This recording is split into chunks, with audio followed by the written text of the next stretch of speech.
কথা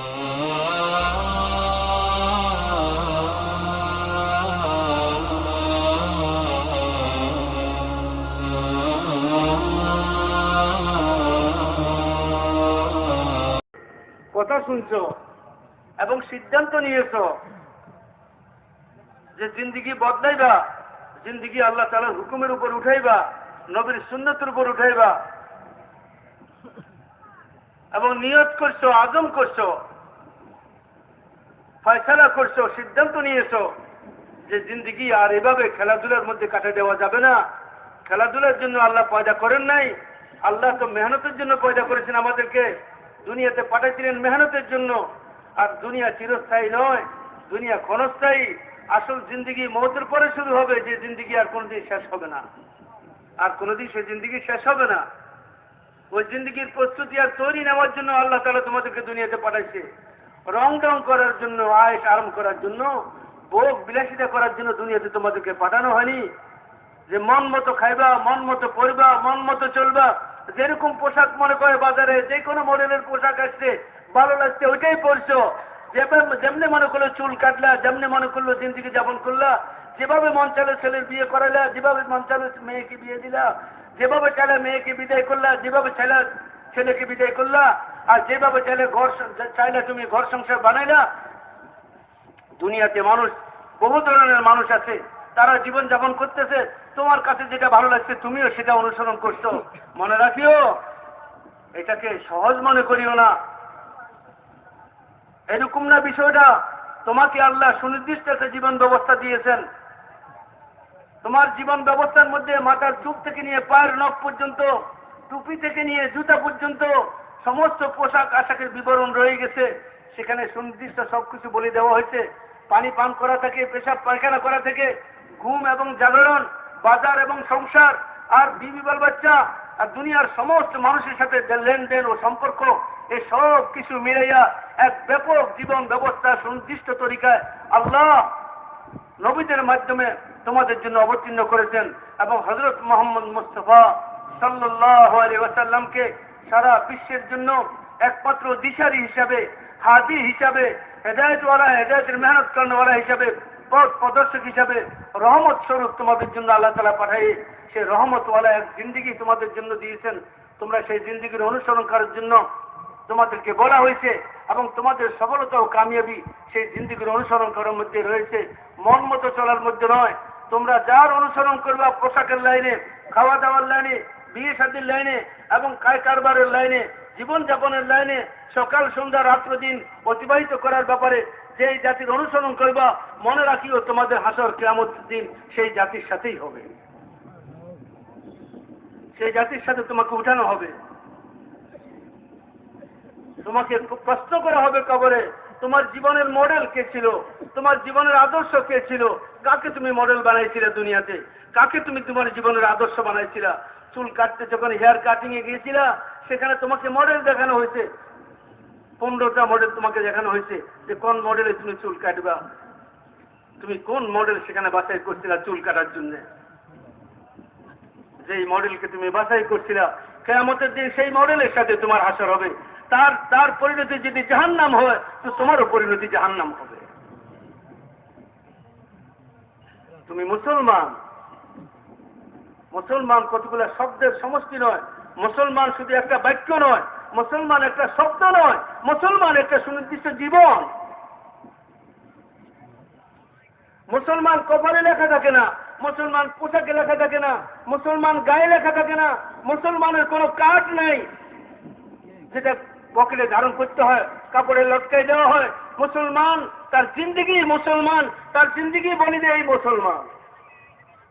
এই জিন্দিগির সাথে কারো জিন্দিগি মিলে না।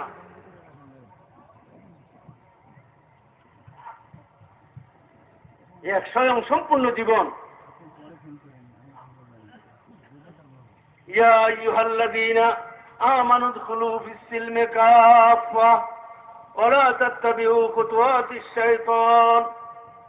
ও ঈমানওয়ালারা, পরিপূর্ণভাবে ইসলামের মধ্যে দাখিল হও।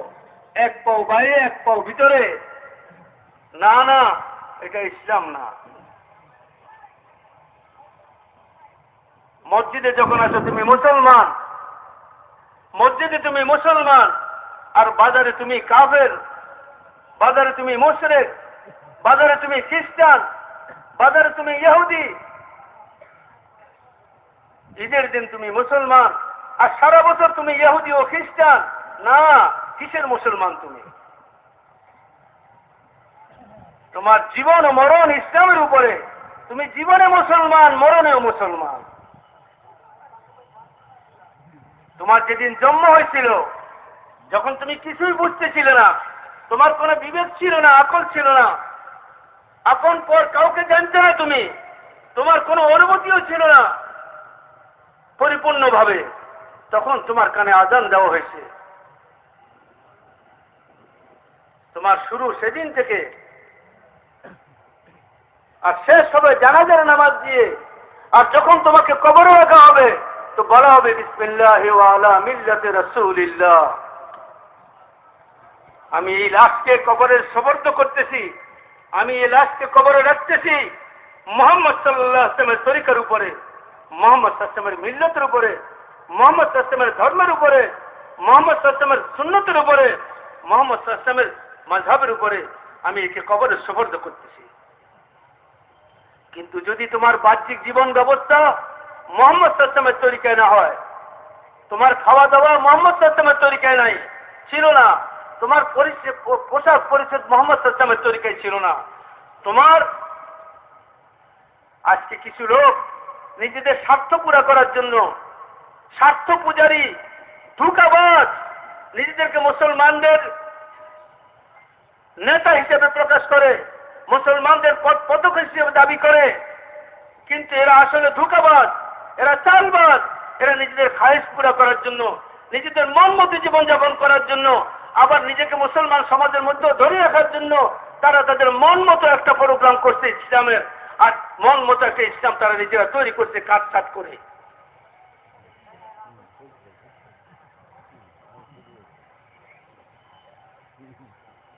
তারা কিছুক্ষণ আল্লাহ আল্লাহ, কিছুক্ষণ রাম রাম।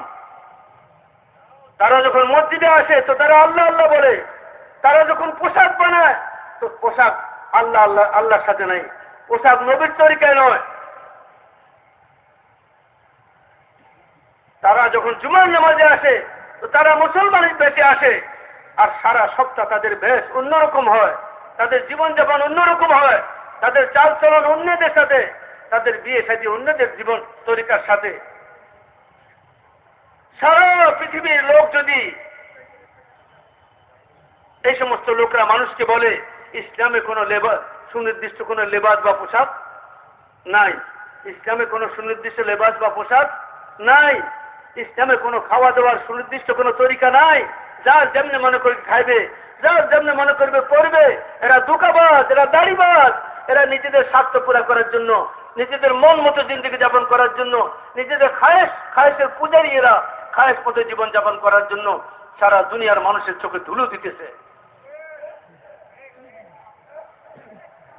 আমাদের নবী আমাদেরকে শুধু নামাজ শিখাই যাননি, আমাদের নবী শুধু আমাদেরকে হজ ও উমরা শিখাননি, আমাদের নবী আমাদেরকে শুধু ইসলামের 5টা আরকানে শিখান নাই, আমাদের নবী আমাদেরকে শুধু শুধু জিকির ও তেলাওয়াত শিখান নাই, আমাদের নবী আমাদেরকে পেশাব পায়খানা করাও শিখাইছেন, আমাদের নবী আমাদেরকে জুতা পায়ে দেওয়া খোলাও শিখাইছেন, আমাদের নবী আমাদেরকে বিয়ে শাদী করা শিখাইছেন, আমাদের নবী আমাদেরকে বাজারে যাওয়া শিখাইছেন, আমাদের নবী আমাদেরকে বেচা কেনা শিখাইছেন, আমাদের নবী আমাদেরকে ঘুম জাগরণ শিখাইছেন, আমাদের নবী আমাদেরকে হাসি মজাক শিখাইছেন, আমাদের নবী এমন কোন জীবনের কোন সাইজ ছাড়েন নাই যেটা তালিম আমাদেরকে দিয়ে যান নাই। ওরা ভিখারি, ওরা ওদের ওদের ওদের নফসের কারণে, ওরা ওদের স্বার্থের কারণে অন্ধ হইয়া ওরা ভিখারির মতো সারা দুনিয়ার মানুষের জীবন যাপনের পদ্ধতিগুলো অনুসরণ করে। মুসলমান ভিখারি নয়, মুসলমান ধনী, মুসলমান সম্পূর্ণ এক কওম ও জাতি। এই জাতি কোনোদিন কারো মুখাপেক্ষী নয়, তাদের জীবনের সর্বক্ষেত্রে চলার জন্য তাদের ইসলাম তাদের জন্য স্বয়ং সম্পূর্ণ নির্দেশনা দিয়েছে। তাদের নবী পরিপূর্ণ নবী, তাদের নবী কিয়ামত পর্যন্তের জন্য নবী, তাদের নবী শেষ নবী, তাদের দিন শেষ দিন, মুকাম্মল ও পরিপূর্ণ দিন, তাদের কিতাব শেষ কিতাব, তাদের কিতাব পরিপূর্ণ কিতাব। আল্লাহ তাদেরকে এমন নবী দিয়েছেন যে নবী পূর্বেকার সমস্ত নবুয়তকে খতম করে দিয়েছে। তাদেরকে খোদা এমন কিতাব দিয়েছেন যে কিতাব পূর্বেকার সমস্ত আসমানি কিতাবকে বাতিল করে দিয়েছে, মনসুখ করে দিয়েছে। এমন শরীয়ত দিয়ে নবীকে পাঠাইছেন, পরিপূর্ণ শরীয়ত, যে শরীয়ত পূর্বেকার সমস্ত শরীয়তকে মনসুখ ও বাতিল করে দিয়েছে।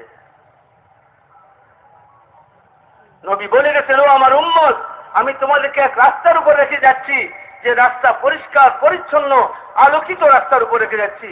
যতদিন তোমরা এই রাস্তা অনুসরণ করবে, এই রাস্তায় চলবে, দুনিয়ার কোন শক্তি নেই তোমাদের গায়ের উপর হাত উঠাতে পারে। দুনিয়ার কোন শক্তি নেই তোমাদের দিকে চোখ রাঙ্গাই দেখতে পারে। দুনিয়ার কোন শক্তি নেই তোমাদের দিকে হাত বাড়াইতে পারে। কুদরত তার হাতকে ভেঙে দিবে, কুদরত তার চোখকে বের করে ফেলবে, কুদরত তার শক্তিকে তছনছ করে দিবে। কিন্তু শর্ত হলো, যে রাস্তায় রেখে যাচ্ছি এই রাস্তায় থাকিও, ডানে বাঁয়ে যাইও না, খবরদার। আধুনিকতা আধুনিকতা ঢুকায় তোমাদেরকে ফেলে না দে, লাইফ স্টাইল তোমাদেরকে ধ্বংস না করে দে।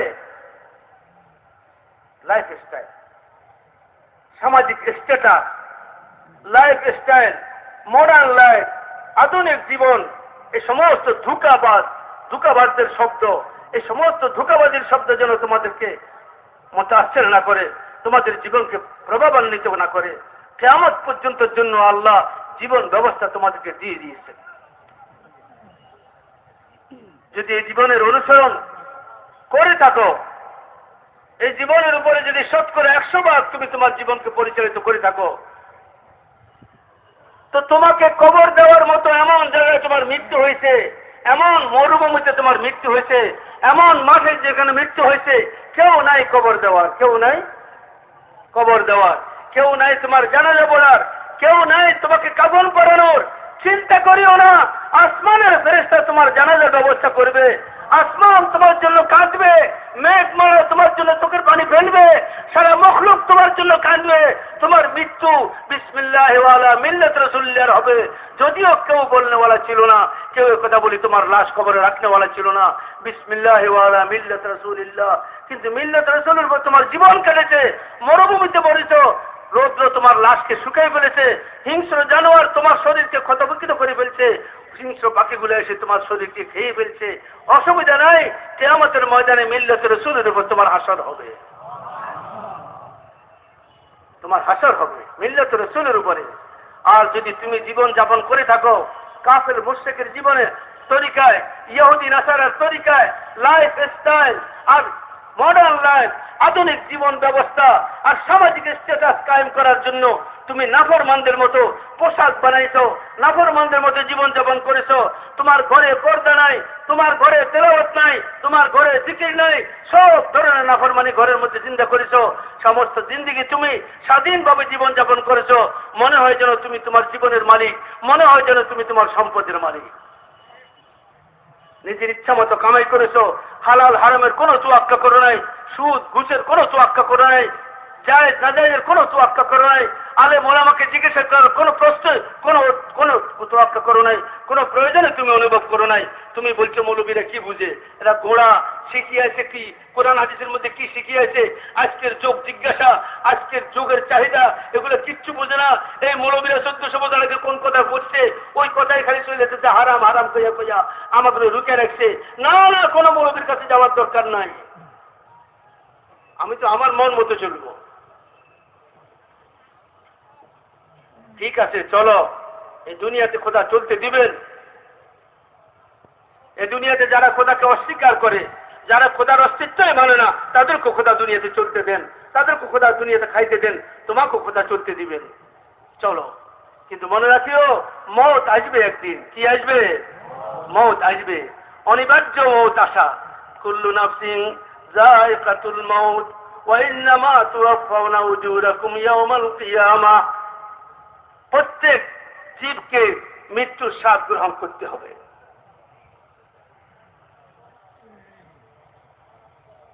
মৃত্যু আসবে, এরপরে এক জগৎ, এক জীবন তোমার সামনে আসবে, তোমাকে উঠানো হবে, তোমাকে জিন্দা করা হবে।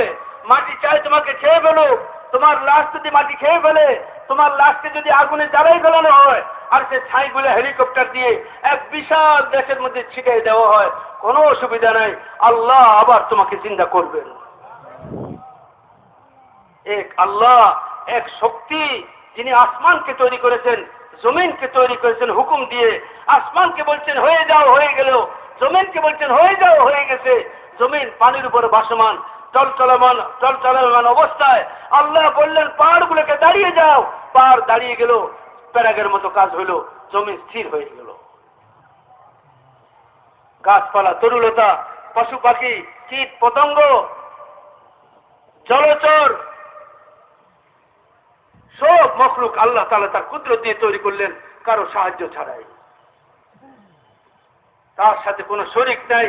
তিনি ওয়াহদাহু লা শারীকা লাহ, তার কোনো শরীক নাই, তার কোনো সঙ্গী নাই, তার কোনো সাথী নাই। তিনি অনন্তকাল থেকে ছিলেন, অনন্তকাল থাকবেন। তিনি সব জায়গায় বিরাজমান। তিনি তখন ছিলেন যখন কিছুই ছিল না, আবার তিনি তখনও থাকবেন যখন কিছুই থাকবে না। তিনি এক চিরন্তন সত্তা, চিরঞ্জীব সত্তা, কোনদিন তার লয় নাই, ক্ষয় নাই। কোন অবস্থা তার উপর প্রভাব ফেলতে পারে না।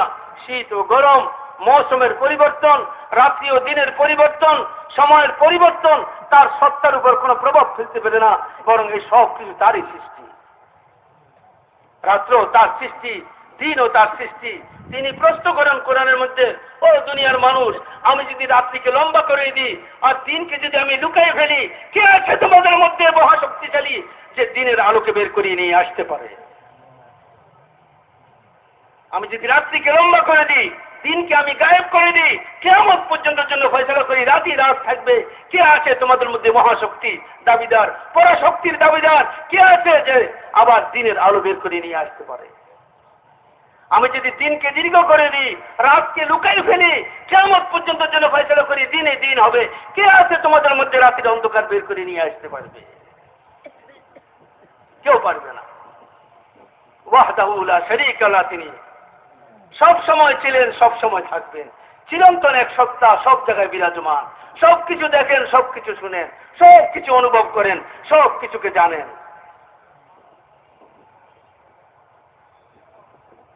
সেই সত্তা, সেই মহান জাত, তিনি সারা পৃথিবীকে পয়দা করেছেন। তোমাকে তার কাছে ফিরে যেতে হবে, তোমাকে জীবনের হিসাব দিতে হবে। জীবন তোমাকে তিনি দিয়েছেন, সম্পদ তোমাকে তিনি দিয়েছেন। মায়ের পেট থেকে সম্পদ নিয়ে আসো নাই, ল্যাংটা আসছিল, ল্যাংটা একটা সুতাও তোমার কোমরে ছিল না। কোটিপতি তিনি তোমাকে বানিয়েছেন। সম্পদের হিসাব তিনি করে গন্ডায় নেবেন। জীবন তোমাকে তিনি দিয়েছেন, এই জীবনের হিসাব নেবেন। কিয়ামতের ময়দান হবে, ভয়াবহ অবস্থা হবে। সূর্য মাথার উপরে এসে যাবে।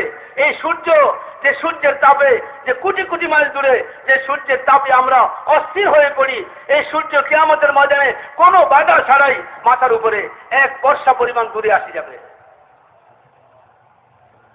আর সে ছায়া ছাড়া কোনো ছায়া থাকবে না। সূর্যের গরমে জমিন তামার মতো হয়ে যাবে। মাথার মুখোশগুলো ফুটন্ত ভাত আর তরকারির মতো ফুটতে থাকবে। সমস্ত মানুষ, আউয়ালিন ও আখিরিন, আদম আলাইহিস সালাম থেকে নিয়ে শেষ পর্যন্ত সমস্ত মানুষকে আল্লাহ ময়দানে এক বিশাল ময়দান বানাবেন। আল্লাহ জানেন সে ময়দান কোথায় বানাবেন, আল্লাহর ইলমে আছে।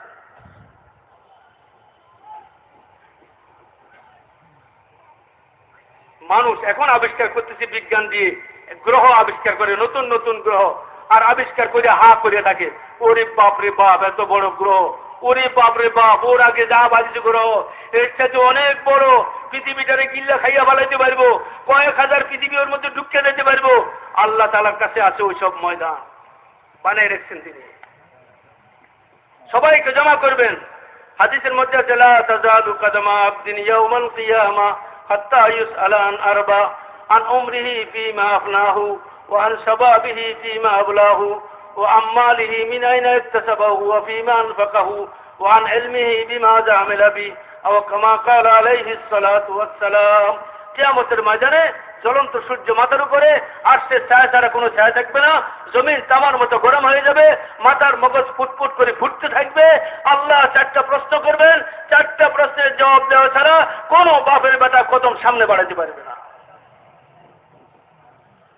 প্রথম প্রশ্ন হবে, 60-70 বছর জীবন দিয়েছিলাম তোমাকে, রাত্রি দিয়েছিলাম, দিন দিয়েছিলাম, সকাল দিয়েছিলাম, বিকাল দিয়েছিলাম, আরাম আয়েশ দিয়েছিলাম, রোগ শোক দিয়েছিলাম, সুস্থতা দিয়েছিলাম, অসুস্থতা দিয়েছিলাম, আরে নিরাপত্তা দিয়েছিলাম, নিরাপত্তাহীনতা দিয়েছিলাম, সব কিছু তোমাকে মিলিত এক জীবন তোমাকে আমি দিয়েছিলাম, জীবন ও মরণ তোমাকে দিয়েছিলাম, সম্পদ দিয়েছিলাম, বিবি দিয়েছিলাম, বাচ্চা দিয়েছিলাম, বুদ্ধি দিয়েছিলাম, বিবেক দিয়েছিলাম, এসব কিছু আমার দান ছিল, তোমার বাপের সম্পত্তি ছিল না।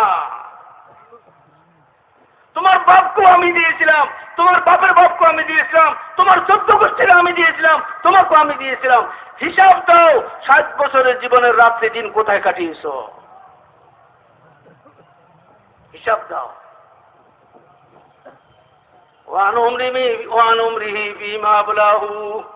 এবং তোমাকে আমি যৌবন দিয়েছিলাম, যৌবন এক স্বর্ণময় সময় যৌবন দিয়েছিলাম, মূল্যবান সময় যৌবন দিয়েছিলাম। 15-16 বছর থেকে নিয়ে 30-35 বছর পর্যন্ত, 25-30 বছর পর্যন্ত এক মহা সম্পদ তোমাকে দিয়েছিলাম, যৌবন। কোথায় কাটিয়েছে যৌবন? মোবাইলের ইন্টারনেটে,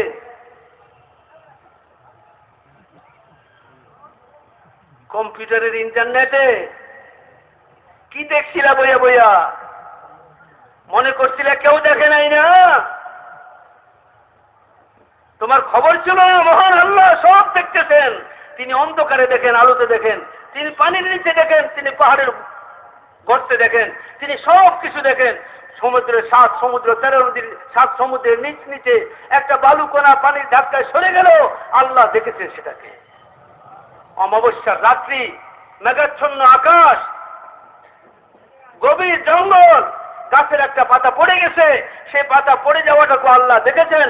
সে পাতা পড়ে যাওয়ার পরে আওয়াজ হয়েছে, সে আওয়াজও আল্লাহ শুনেছেন। 7 তবক জমিনের নিচে একটা কালো পাথর, একটা কালো পাথরের উপর একটা কালো পিঁপড়া ছোড়ো, সে যে হাঁটতেছে চলতেছে, তার মুভিংকে আল্লাহ দেখতেছেন, কোন দিক থেকে কোন দিকে যাচ্ছে, তার পায়ের আওয়াজকে আল্লাহ শুনতেছেন। তুমি কি মনে করছো? নিজের খুব চালাক মনে করো না? খুব চালাক। জাতি নাকি খুব উন্নত হয়ে গেছে এখন।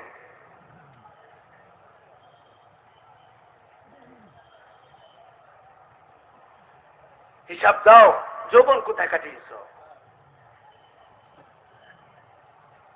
হিসাব দাও, মাল কোথা থেকে আয় করেছো? মাল আয়ের উৎস কি ছিল? কার জমিন দখল করছিলা? কার সম্পদ জুলুম করে নিয়েছিলা?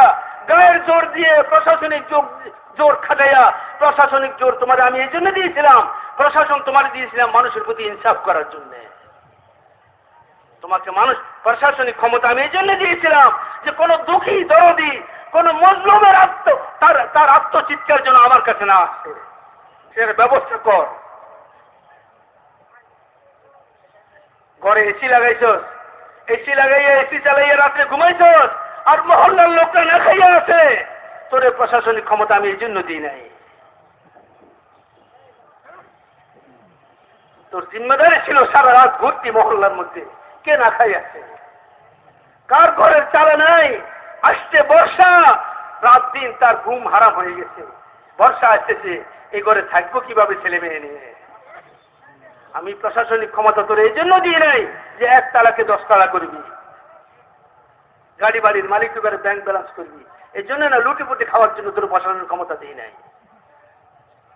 গরিব অসহায় মজলুম মানুষের আত্মচিৎকার জন্য আমার কাছে না আসে, এই জন্য তোকে আমি দিয়েছি। হযরত ওমর রাদিয়াল্লাহু তাআলা আনহু জামানাতে হুকুম জারি করলেন যে বাচ্চার 2 বছর শেষ হয়ে যাবে দুধ পান করা। কয় বছর? 2 বছর।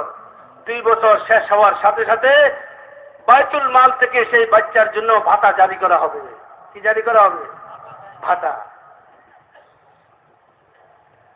একদিন তিনি মদিনাতে রাত্রে বাইরে এলেন, অথবা দিনে, দেখলেন যে মদিনার আশপাশে শত শত তাবু, শত শত তাবু, আর প্রত্যেক তাবু থেকে বাচ্চার কান্না, ছোট ছোট শিশুদের কান্না।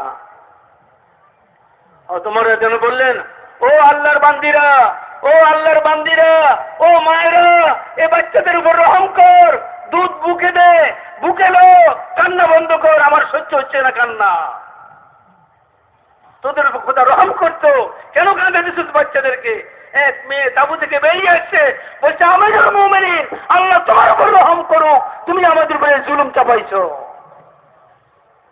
তুমি আমাদের উপর জুলুম করছো, তুমি 2 বছরের শর্ত লাগাইছো, 2 বছরের আগে ভাতা দিবে না। এই জন্য আমরা 2 বছর শেষ হওয়ার আগে 1 বছর শেষ হওয়ার সাথে সাথে দুধ বন্ধ করার চেষ্টা করতেছি, যাতে জলদি ভাতা পেতে পারি। এই কারণে বাচ্চারা কাঁদতেছে। আমিরুল মুমিনিন আসমানের দিকে হাত তুলে বললেন, ও উমর, তোর মা তোরে হারাই গেল, ও উমর তুই ধ্বংস হয়ে যা, কিয়ামতের দিন তোর কি হবে? না জানিয়ে পর্যন্ত কত বাচ্চা এভাবে মারা গেছে, এই সবগুলার জবাব তোকে দিতে হবে। কেন তুই 2 বছরের শর্ত লাগাইলি? এরা অগ্রিম ভাতা পাওয়ার জন্য তারা 2 বছরের আগে বাচ্চাদের দুধ বন্ধ করতেছে। ওমর তুই কতবার নিষ্পাপ শিশুদের উপর জুলুম করছো আজকে 1 বছর। এই হুকুম জারি করে দিয়ে জলদি দৌড়িয়ে আসছেন। আসি, লেখককে ডাকলেন, আসো লেখক, ফরমান আমার পক্ষ থেকে লেখো, সারা মুসলিম বিশ্বে ছড়িয়ে দাও। আজকে থেকে যেদিন বাচ্চা জন্ম নিবে সেদিন থেকে খেলাফত তার জন্য ভাতা চালু করে দিবে। খেলাফতের পক্ষ থেকে তার জন্য ভাতা চালু হয়ে যাবে, কোনো শর্ত নাই, কোনো বাচ্চাকে আর কষ্ট দিও না। 2 বছর দুধ পান করা তার অধিকার। আল্লাহ কোরআনের মধ্যে বলছেন 2 বছর বাচ্চা দুধ পান করবে, এ তার অধিকার। তাকে অধিকার থেকে বঞ্চিত করার কারো অধিকার নাই। হে প্রশাসক, হে মন্ত্রী, এমপি,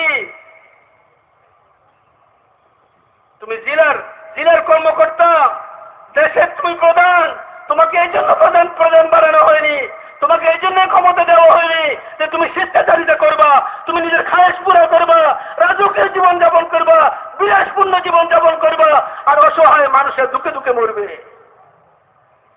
জিজ্ঞেস করা হবে তোমাকে কিয়ামতের দিন, লাউ মাতা কলবুন জাওআন আলা শাতিল ফুরাতে লাকানা উমরু মাসউলান ইয়াউমাল কিয়ামাতে। সেই কোথায় সীমান্তের পারে এক বুড়ি, এক ঝুপড়ির মধ্যে আছে, ছেলে নাই, মেয়ে নাই, স্বামী নাই, কেউ নাই, অসহায় এক বুড়ি। ওমর রাদিয়াল্লাহু তাআলা আনহু সেদিকে সফর করতেছেন। সফর করতে করতে বললেন যে আরে এখানে ঝুপড়ি দেখা যায়, এখানে কে? বলে আমিরুল মুমিনিন কেউ হবে। বলে না না, কেউ হবে মানে আমার খেলাফতের মধ্যে কে? খবর লো। দেখে এক বুড়িমা কেমন আছো? বলে কেমন আছি, কিয়ামতের দিন আল্লাহর সাথে ওমরের সাথে আমার হবে। ওমরও আল্লাহর সামনে দাঁড়াবে, আমিও দাঁড়াবো। সেদিন জিজ্ঞেস করবো, সেদিন কেমন আছি বলবো, আজকে আর বলবো না। এক অসহায় বৃদ্ধা মা, আমার ছেলে নাই, স্বামী নাই, দেখার কেউ নাই, কিভাবে আমার দিন গুজরান হয়? ওমরের কি জিম্মাদারি ছিল না যে আমার খবর নিবে? বলে মা, এত বড় মুসলিম বিশ্বের খলিফা ওমর থাকে মদিনাতে, সারা বিশ্বের সব মুসলিম বিশ্বের আনাচে কানাচে গিয়ে এক একজন মানুষের খবর কিভাবে নিবে? বলে তাহলে সে খলিফা হয়েছে কেন? কেন সে গুরুবার খাতে নিল? কেন সে দায়িত্ব বহন করলো যদি আদায় করতে না পারে? ও তোমারকে বলা হলো আমিরুল মুমিনিন, আপনার এত দুশ্চিন্তার কি আছে? সেই কোথায় মরুভূমির এক পাশে একটা মেয়ে লোকের খবর রাখা কি সম্ভব? আমিরুল মুমিন বলে না না, লাউ মাতা কলবুন জাওআন আলা শাতিল ফুরাতে, একটা কুকুরে যদি বিবাসিত অবস্থায় ফোরাত নদীর তীরে মারা যায় আমার খেলাফতের জামানায়, লাকানা উমরু মাসউলান ইয়াউমাল কিয়ামাতে, এই ওমরকে কিয়ামতের দিন খোদার সামনে জবাব দিতে হবে। তামাশা নয়, খেল নয়, আজকে প্রতিযোগিতা ক্ষমতা নেওয়ার জন্য, দায়িত্ব নেওয়ার জন্য, কে কার আগে। হুজুরের ইন্তেকালের পরে যখন খেলাফতের মাসলা আসলো, কে আমির হবে, সবাই মশওয়ারার মধ্যে বসছে, কে আমির হবে? হযরত আবু বকর বলেন ওমর হলে ভালো হয়। ওমর বলেন যে না না, আবু বকর থাকতে ওমর খলিফা হতে পারে না।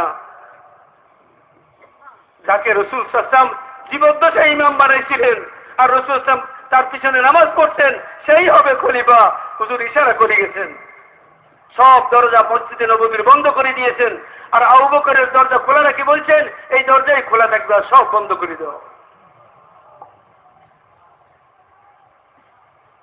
এরপরে যখন বহুত গুরুত্বপূর্ণ সমস্যা আসতো, বড় বড় সমস্যাগুলো আসতো, হযরত আবু বকর হযরত ওমরকে ডাকতেন, অন্যদেরকে ডাকতেন, এবং হযরত আবু বকরের কোনো কোনো সিদ্ধান্তের উপরে হযরত ওমর যদি বিরোধিতা করতেন যে না আপনার এই সিদ্ধান্তটা ঠিক হয় না, তো হযরত ওমর বলতেন যে ভাই আমি তো আগে তোমার বলছিলাম যে আমি উপযুক্ত না, তুমি উপযুক্ত ছিল, তুমি করো এটা, তুমি এই দায়িত্ব নাও, আমার পক্ষে সম্ভব না এটা। দুইজন লোক আসছে বলছে আমিরুল মোমিনিন এই যে জমিনটা, এই জমিনটা আমরা হুজুর সাল্লাল্লাহু আলাইহি ওয়াসাল্লামের জামানা থেকে আমরা ব্যবহার করতেছি, এই জমিনটা আমাদেরকে লিখে দেন। হযরত আবু বকর বলেন যে ঠিক আছে কাগজ লো। ওরা কাগজ দিল, হযরত আবু বকর দস্তখত করে দিলেন যে ঠিক আছে। যারা উপস্থিত ছিল তাদের সাথে পরামর্শ করে দস্তখত করে দিলেন। হযরত ওমর উপস্থিত ছিলেন না, বললেন যে একটা কাজ করিও, ওমরেরও একটু জিজ্ঞেস করিলে ওরও একটু দেখাইও। সেও সুরের সাথী, সেও কি সাথী? সুরের সাথী, উপস্থিত নাই একটি, কিন্তু কি হবে তবুও তাকেও জিজ্ঞেস দেখাইলেও যে এটা হচ্ছে। ওরা দুজনে যাইয়া কাগজ দিয়ে হয়তো ওমরের কাছে গেছে। হয়তো ওমর বললেন কি, বলে হুজুর আমরা এই কাগজটা যে আমরা এই জমিনটা আমিরুল মোমিনিন আমাদেরকে দিচ্ছে, আপনাকেও দেখাইতে বলছে। উনি বলে কি জমিন? বলে ওই জমিনটা আমরা যেটা হুজুর সাল্লাল্লাহু আলাইহি ওয়াসাল্লাম জামানা থেকে ব্যবহার করতেছি ওইটা আমাদেরকে দিয়ে দিচ্ছেন। বলে আবু বকরের বাপের জমিন? আবু বকরের বাপের জমিন? ও 14 গোষ্ঠীর কিনা জমিন তোমাদেরকে দিচ্ছে, কে সে? দেওয়ার অধিকার কাজ কে দিয়েছে তাকে? রাষ্ট্রীয় সম্পদ অন্যকে দেওয়ার অধিকার কি আছে তার? এই কথা বলে কাগজটাকে ছিঁড়ে ফেলেলেন, থুতু কতগুলো দিলেন প্রথমে, থুতু দিয়ে তারপর ছিঁড়ে টুকরা করে যা ছিঁড়ে ফেলেন যা। ওরা ছেঁড়া কাগজগুলো লইয়া এসে হযরত আবু বকরের কাছে আসি করতেছে, হুজুর আপনি খলিফা না ওমর খলিফা? আগে এটা কন, আমিরকে খলিফাকে? আল্লাহু আকবার। হযরত আবু বকর বলেন যে ভাই খলিফা তো আমি, কিন্তু ওমর আমার সাথে বেশি উপযুক্ত, সে বুঝে বেশি, ভালো বুঝেছে, সব প্যাসপোজ গুলা ভালো বুঝেছে। আমি বলছিলাম ওমরের যে আমি পারবো না এই দায়িত্ব নিতে, তুমি লো। সেও নেয় নাই, আমার কাঁধে চাপা দিচ্ছে এটা। দোস্ত সাহাবারা তো ভয় করতেন। একজন ছিল হুজুর সাল্লাল্লাহু আলাইহি ওয়াসাল্লামের জামানায় বাহরাইনের গভর্নর, দায়িত্ব দিতে। হযরত ওমরের জামানায় হযরত আবু বকরের জামানায় যখন খলিফা হলেন, উনি বললেন যে ভাই আমি হুজুর সাল্লাল্লাহু আলাইহি ওয়াসাল্লাম আমারে সেখানে আমির বানাই পাঠাইছেন, আমি এখন আর আমির হইব না, আমি কারো কথা মানবো না এখন আর। বাস হুজুর সাল্লাল্লাহু আলাইহি ওয়াসাল্লাম শেষ, হুজুর চলে গেছেন, আমি আর সেখানে গভর্নর নই। আবু বকর বললেন যে দেখো নতুন নতুন এখন আমরা হুজুরের পরে পেরেশানির মধ্যে আছি, মুসলিম বিশ্বকে এখন খেলাফতকে সামলাতে হইতেছে, অন্তঃসার করিও না, তুমি থাকো, হুজুর তোমারে রাখছিলেন তুমি থাকো। বহুত মানার জন্য কোনো মতে মানাইছেন, তো উনি গেছেন, ঠিক আছে আপনি বারবার বলছেন, কিন্তু আপনার পরে আমি কিন্তু আর থাকবো না এখানে গভর্নর। এটা কথা শেষ।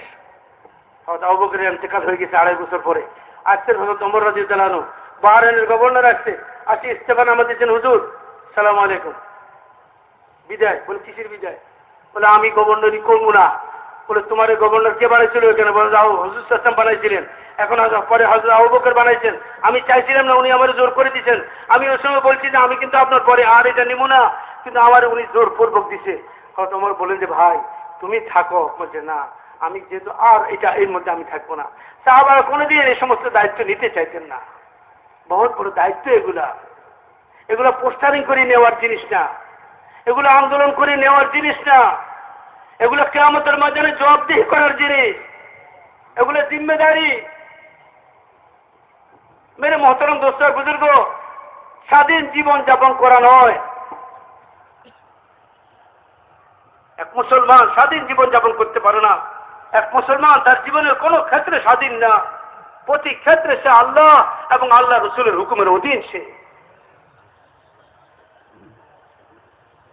যদি সে আল্লাহ আল্লাহ রসুলের অধীন হয়ে জীবন যাপন করে, চাই সে রাজত্বের মালিক হোক, চাই সে সর্বোচ্চ প্রশাসনিক ক্ষমতার অধিকারী হোক, চাই সে নিম্ন স্তরের হোক, চাই সে রিক্সাওয়ালা হোক, চাই সে মহিলা, চাই সে পুরুষ, চাই সে গরিব ধনী, যদি সে তার জীবনটাকে আল্লাহর হুকুম হযরত মুহাম্মদ সাল্লাল্লাহু আলাইহি ওয়াসাল্লামের বাতানো তরিকায় জীবন ব্যবহার করে থাকে, জীবনের সকল ক্ষেত্রে পোশাক পরিচয়, বিয়ে শাদী, ইবাদত, লেনদেন, মুআমালা, মুআশারা, আখলাক, চরিত্র, আন্তরিকতা, সম্পর্ক, মহব্বত একে অন্যের সাথে আচার আচরণ, সামাজিক জীবনে, পারিবারিক জীবনে, ব্যক্তি জীবনে, রাষ্ট্রীয় জীবনের সকল ক্ষেত্রে, সেখানে সে যায়, দেশে ও বিদেশে, সব জায়গায় সে মনে করে আমি মুসলমান। আমি কি? আমি মুসলমান। মুসলমান মানে আমি আল্লাহর বান্দা, হযরত মুহাম্মদ সাল্লাল্লাহু আলাইহি ওয়াসাল্লামের উম্মত, এবং আমার এক চুক্তিনামা আছে আল্লাহ রাসূলের সাথে। সেই চুক্তিনামাটা হলো লা ইলাহা ইল্লাল্লাহু মুহাম্মাদুর রাসূলুল্লাহ। আমি এই ঈমানের সূত্রে বিশ্বাস করি আল্লাহ আছেন, আল্লাহ আছেন, এবং তিনি চিরন্তন সত্তা।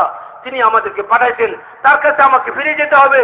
এই জীবন তার দেওয়া, এই সম্পদ তার দেওয়া। এই জীবনের সম্পদ থেকে তিনি কষ্ট করবেন কিয়ামতের ময়দানে। মৃত্যু আছে, মৃত্যু একদিন আমাকে দুনিয়া থেকে আলাদা করে নিয়ে যাবে, আবার পুনরায় তিনি জীবন দিবেন। যিনি একবার পয়দা করতে পারেন, তিনি শতবার পয়দা করতে পারবেন। পারবেন কি পারবেন না? একটা কামার, কামার চিনেন? কামারে কি করে? আর একটা কুমার, কুমারে কি করে? হাঁড়ি পাতিল বানায়। একটা কুমার মাটির হাঁড়ি পাতিল বানাইছে, আপনি অর্ডার দিয়েছেন নির্দিষ্ট মডেলে, এই মডেলের একটা পাতিল বানাই দিবে আমাকে, এরকম গতবার বানাই দিয়েছিল, বড় ভালো লাগছে ওইটা, একটা কলসি বানাই দিবে এরকম। এখন যদি আপনি ওই হাঁড়ি আর পাতিল কলসিটা বাড়িতে নিয়ে যান, রাস্তায় অ্যাক্সিডেন্ট করি, এই ভাঙ্গিটা চূর্ণ বিচ্ছিন্ন হয়ে যায়, আবার যদি কুমারের কাছে আসি বলেন যে গতকালকে যে কলসিটা আর একটা পাতিল বানাই দিছিলা, হুবহু এরকম আবার বানাই দিবা, পারবে? আরে পারবে নি? সবাই বলে না পারবে। কেমনে পারবে? একজন কামার একটা দাও বানাইছে, পছন্দ হয়েছে আপনার, দাওটা হারাই গেছে। আচ্ছা বললেন যে মিয়া মনে আছে নি 3 বছর আগে একবারে স্প্রিং লোহা দিয়া আমার একটা ইস্পাত দিয়া দাও বানাই দিয়েছিল? বলে হো মনে আছে। বলে হুবহু এরকম অতটুকু লোহা দিয়ে একটা দাও বানাই দিবা, পারবে? একজন দর্জির কাছে যাই বলে, নাই মিয়া তুমি না একটা জামা বানাই দিয়েছিলে গতবার আমারে? বলে হ বানাই দিয়েছিলাম। বলে ওইরকম একটা জামা এবারও বানাই দিবা, পারবে? একজন কার্পেন্টারের কাছে যাই বলে, নাই মিয়া ওই যে খাটটা বানাই দিয়েছিলাম 6 ফুট 7 ফুট, বড় আরাম পাইছি খাটটাতে, এরকম আর একটা খাট বানাই দেবো, পারবে? দোকানে কোনো মডেল নাই, পারবে? পারবে। দোস্ত, একটা কামার যদি সে তার জ্ঞান শক্তি দিয়ে, স্মরণ শক্তি দিয়ে, তার যোগ্যতা দিয়ে পুরনো মডেলের একটা দাও আবার বানিয়ে দিতে পারে, একটা কুমার যদি পাতিল আর কলসি বানিয়ে দিতে পারে, ভঙ্গি দেওয়া ফালতিও কলসি আবার বানিয়ে দিতে পারে হুবহু এরকম, একজন কার্পেন্টার যদি খাট বানিয়ে দিতে পারে, একজন টেইলার যদি আবার জামা বানিয়ে দিতে পারে হুবহু এরকম, তো কি মনে করেন আল্লাহকে? সারা বিশ্বের জীবী বানানোওয়ালা এই মানুষ মরে যাওয়ার পরে যদি এই মানুষের লাশ মাটিতে পচে যায়, গলে যায়, মাটি খেয়ে গেলে, মরুভূমিতে কোনো জানোয়ার খেয়ে গেলে হজম হয়ে যায়, অথবা তার লাশকে পুড়ে ছাই বানায় সমুদ্রের পানিতে ভাসাই দেওয়া হয়, আবার আল্লাহ তাকে বয়দা করতে পারবেন কি পারবেন না? এটাই ঈমান, এটা হলো আখিরাতের বিশ্বাস। আমানতু বিল্লাহি ওয়া মালাইকাতিহি ওয়া কুতুবিহি ওয়া রুসুলিহি ওয়াল ইয়াউমিল আখির ওয়াল কদরি খাইরিহি ওয়া শাররিহি মিনাল্লাহি তাআলা ওয়াল বাসি বাদাল মাউত। একজন মুসলমান হয়, একজন মুমিন হয় যখন তার উপর বিশ্বাস করে। এটা কলমার দাবি, এটা চুক্তি খোদার সাথে। খোদাকে বিশ্বাস করো খোদার গুণাবলীর সাথে, খোদাকে বিশ্বাস করো খোদার সত্তার সাথে ও তার গুণাবলীর সাথে। এই প্যান্ডেলটা দেখা কি মনে হয় আপনাদের? আপনা আপনি হয়ে গেছে? কি মনে হয় আপনাদের আপনা আপনি হয়েছে? কিভাবে হয়েছে? কিভাবে হয়েছে? মানুষ বানাইছে, এর পিছনে মানুষ মেহনত করছে। এই স্টেজটা দেখে কি মনে হয় এই মিম্বর কি আপনা আপনি এখানে এসছে? একটা হাওয়া জাহাজ দেখে কি মনে হয় আপনা আপনি চলছে না চালাচ্ছে? কয় হুজুর চালকবিহীন জাহাজ, আরেক ধোঁকা। সারা দুনিয়ার সায়েন্স হলো ধোঁকা। সায়েন্স মানে সায়েন্সের বাংলা হলো কি? ধোঁকা, চালবাজি। এই জন্য এগুলোর পিছনে যারা বেশি মেহনত এরা চালবাজ হয়, ধোঁকাবাজ। বলে ড্রোন বিমান কি চালক ছাড়া চলতেছে? কিছু বুঝাতে পারতেছে না। চালক ছাড়া চলতেছে? একে কেউ কন্ট্রোল করতেছে কি করতেছে না? হ্যাঁ, সিটে বসি জাহাজের ভিতরে থাকি চালাচ্ছে না, কিন্তু নিচে থেকে একে কন্ট্রোল করতেছে। কেউ করতেছে না? মেরে ভাই, প্রত্যেকটা জিনিস চলার জন্য যদি কোনো চালক দরকার হয়, এই পৃথিবীটা চলার জন্য কোনো চালানোওয়ালা দরকার আছে কি নাই? কে তিনি? তিনি একজন হবেন না একাধিক হবেন? একজন হবে। একজন হলে সুশৃঙ্খল ভাবে চলবে, সারা পৃথিবীর নিজাম ঠিক থাকবে। দুইজন হলে কিলাকিলি করে আগুন লাগাই দিবে। আল্লাহ কোরআনের মধ্যে বলছেন, লাউ কানা ফীহিমা আলিহাতুন ইল্লাল্লাহু লাফাসাদাতা। যদি আল্লাহ একজন ছাড়া দ্বিতীয়জন হইতো তো আসমান ও জমিন ধ্বংস হয়ে যেত। একজন হইতে হবে।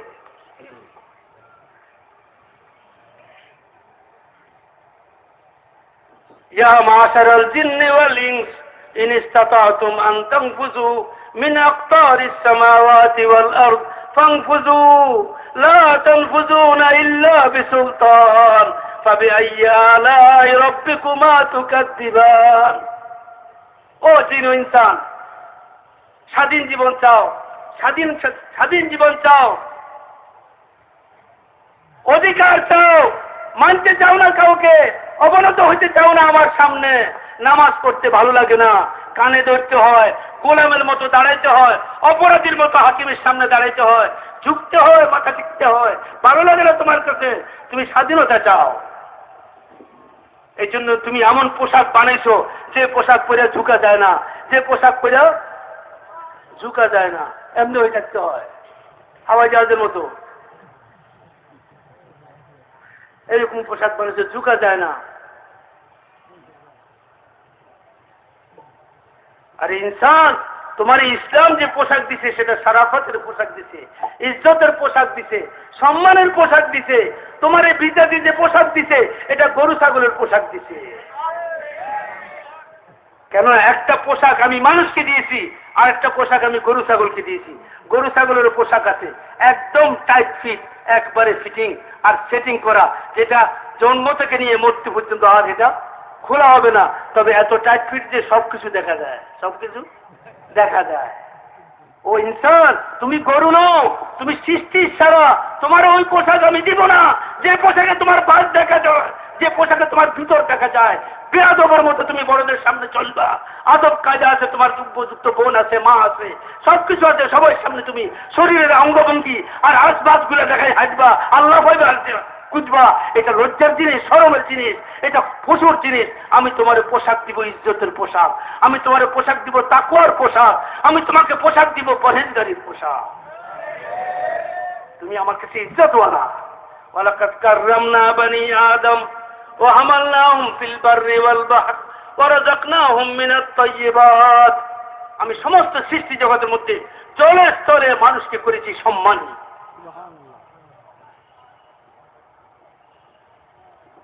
কিন্তু মানুষ কি কয় যে আল্লাহ বহুদিন পর্যন্ত মানুষের মতো চলছি, ভালো লাগে না, এবার যে একটু গরুর মতো চলতাম ভালো লাগে আমাদের। একটু গরুর মতো খাই। কেমনি খাবি গরুর মতো? কত গরু দাঁড়ায় দাঁড়ায় খায়, আমরাও ডাইনিং টেবিলে খাবো, দাঁড়ায় দাঁড়ায় সব গরু তাগারির মধ্যে খায়, আমাকে তাগারি হবো ডাইনিং টেবিল, আর সব ছোট দিকে দাঁড়ায় দাঁড়ায় যা জানে দি মামাতি গরু কিছু ফালায় কিছু খায়, আমরাও কিছু ফালাবো কিছু খাবো। দেখি একটু গরু ওই দেখি কিরকম লাগে। ডিজিটাল ইনসান মানে গরু। মানুষের মতো চলতে ভালো লাগে না তার কাছে, মানুষের মতো চলতে ভালো লাগে না।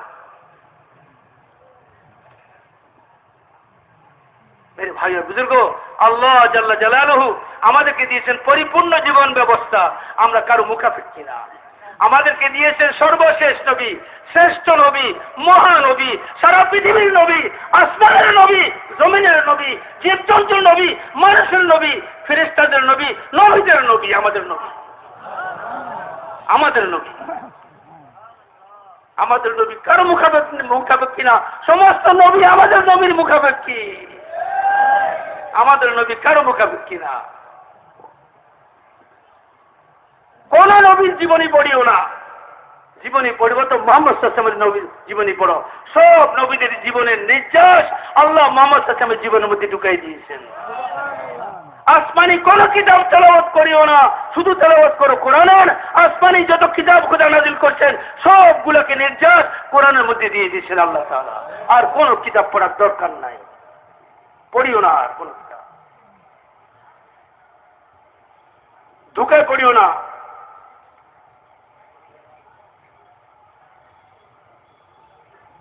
আল্লাহ তোমাদেরকে জিন্দা করবেন, ওই মহান আল্লাহ বড় শক্তিশালী তিনি।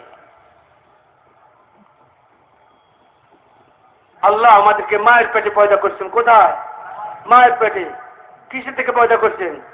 সোনা চাঁদি দিয়ে? কি দিয়ে? এক নাপাক ফোটাবাড়ি বীর্য। বীর্যটা কি? এটা রক্ত থেকে হয়েছে। রক্ত কোথা থেকে হয়েছে? খাবার, খাদ্য খাবার থেকে হয়েছে। খাদ্য খাবার কোথায়? জমিনে, দোকানে, অস্ট্রেলিয়াতে, আমেরিকাতে, আকাশে, বাতাসে, সূর্যের কিরণে, চন্দ্রের কিরণে, সূর্যের আলোতে, তারকারাজির প্রভাবের মধ্যে, সমুদ্রের পানির প্রবাহের মধ্যে, বাতাসের প্রবাহের মধ্যে, সব কিছুর মধ্যে ছিটানো এই খাদ্য খাদক আল্লাহ তাআলা জমিনের মধ্যে জমা করছেন। কোথায় জমা করছেন? এই জমিনের এই খাদ্যগুলো উৎপাদন করতে সূর্যে কি আলো দিছে কি দিছে না? চন্দ্রের কিরণ দিছে কি দিছে না? তারকারাজি তার প্রভাব বিস্তার করছে কি করে নাই? মেঘমালা পানি দিছে কি দিছে না? বাতাস তাকে দোলাইছে কি দোলায় না? দোলনার মধ্যে তাকে চড়াইছে কি চড়ায় নাই? চড়াইছে। রাতের অন্ধকার দিনের আলো তার লালন পালন করছে। তারপরে খাবার তৈরি হয়েছে। এই খাবার বাজারে আসছে, বিশ্ব বাজারে আসছে। বিশ্ব বাজার থেকে সারা দুনিয়াতে গেছে, সারা দুনিয়ার লোকাল বাজারগুলোর মধ্যে গেছে। লোকাল বাজার থেকে তোমার বাপি বেগুন কিনছে, মূলা কিনছে, আর ডাল কিনছে, অস্ট্রেলিয়ার ডাল কিনছে, চায়না থেকে দুধ কিনছে, আমেরিকান চাল কিনছে, আর দিনাজপুরের চিনিগুলা কিনছে। সব কিনা বাড়িতে লেগে গেছে। তোমার মা সবগুলা রান্না করছে, পাকাইছে, এগুলা খাইছে। খাওয়ার পরে তোমার মা আর বাপের গায়ে কি হয়েছে? প্রয়োজনীয় জিনিসগুলা সেগুলা শরীরের মধ্যে থাকছে, অপ্রয়োজনীয় জিনিসগুলা পেশাব পায়খানার আকারে বাইরে গেছে। প্রয়োজনীয় জিনিসগুলা থেকে গোশত হয়েছে, রক্ত হয়েছে, এই রক্ত থেকে বীর্য হয়েছে, রক্ত থেকে বীর্য হয়েছে। তাহলে তুমি কোথায় ছিলা? তুমি ছিলা বীর্যের মধ্যে, তার আগে তুমি ছিলা রক্তের মধ্যে, তার আগে তুমি ছিলা কোথায়? খাদ্যের মধ্যে, মূলার মধ্যে, বেগুনের মধ্যে, বাতাসের মধ্যে, সূর্যের আলোর মধ্যে, চন্দ্রের কিরণের মধ্যে, তারকারাজির প্রভাবের মধ্যে, মেঘের বৃষ্টির মেঘমালার মধ্যে, বাতাসের প্রবাহের মধ্যে, সমুদ্রের পানির মধ্যে তুমি ছড়ানো ছিলা। সারা দুনিয়া থেকে তোমার অণুগুলাকে আল্লাহ তার কুদরত দিয়ে জমা করলেন খাবারের মধ্যে। সে খাবার থেকে নিয়ে আসলেন তোমার মা আর বাপের পেটের মধ্যে, সেখান থেকে রক্ত বানাইলেন, রক্ত বানিয়ে তোমার মা বাপকে দেওয়ানা করলেন, আর তাদেরকে মিলন ঘটাইলেন। সেখান থেকে বীর্য বাইর করে সে বীর্য থেকে তোমাকে পয়দা করেছেন। যে আল্লাহ বাতাস থেকে তোমার অণু নিয়ে আসতে পারছেন, জমিনের কোণা থেকে অণু নিয়ে আসতে পারছেন, কোটি কোটি মাইল ছড়ানো পৃথিবীর অস্ট্রেলিয়া থেকে গম, সেই গম থেকে তোমার জীবনের অণু নিয়ে আসছেন। সে আল্লাহ কবরের মধ্যে 3 হাত মাটির মধ্যে তোমার দাফন করলে, মাটি খাইয়ে ফেলালে, সেখান থেকে তোমার আবার পয়দা করতে পারবেন না? সে আল্লাহ যদি বাতাসকে বলে, ও বাতাস এর অণুগুলা জমা কর, বাতাস এক ধাক্কা দিবে, সব জমা হয়ে যাবে। তোমাকে যদি সমুদ্রের পানিতে ছিটাই দেওয়া হয় পোড়াইয়া, আল্লাহ সমুদ্রকে বলবেন, ও সমুদ্র এর জীবনের অণুগুলো জমা কর এক জায়গায়, এক ঢেউ আসবে, তোমার অণুগুলো এক জায়গায় জমা হবে। আল্লাহ বলবেন দাঁড়িয়ে যাও, দাঁড়িয়ে যাবে।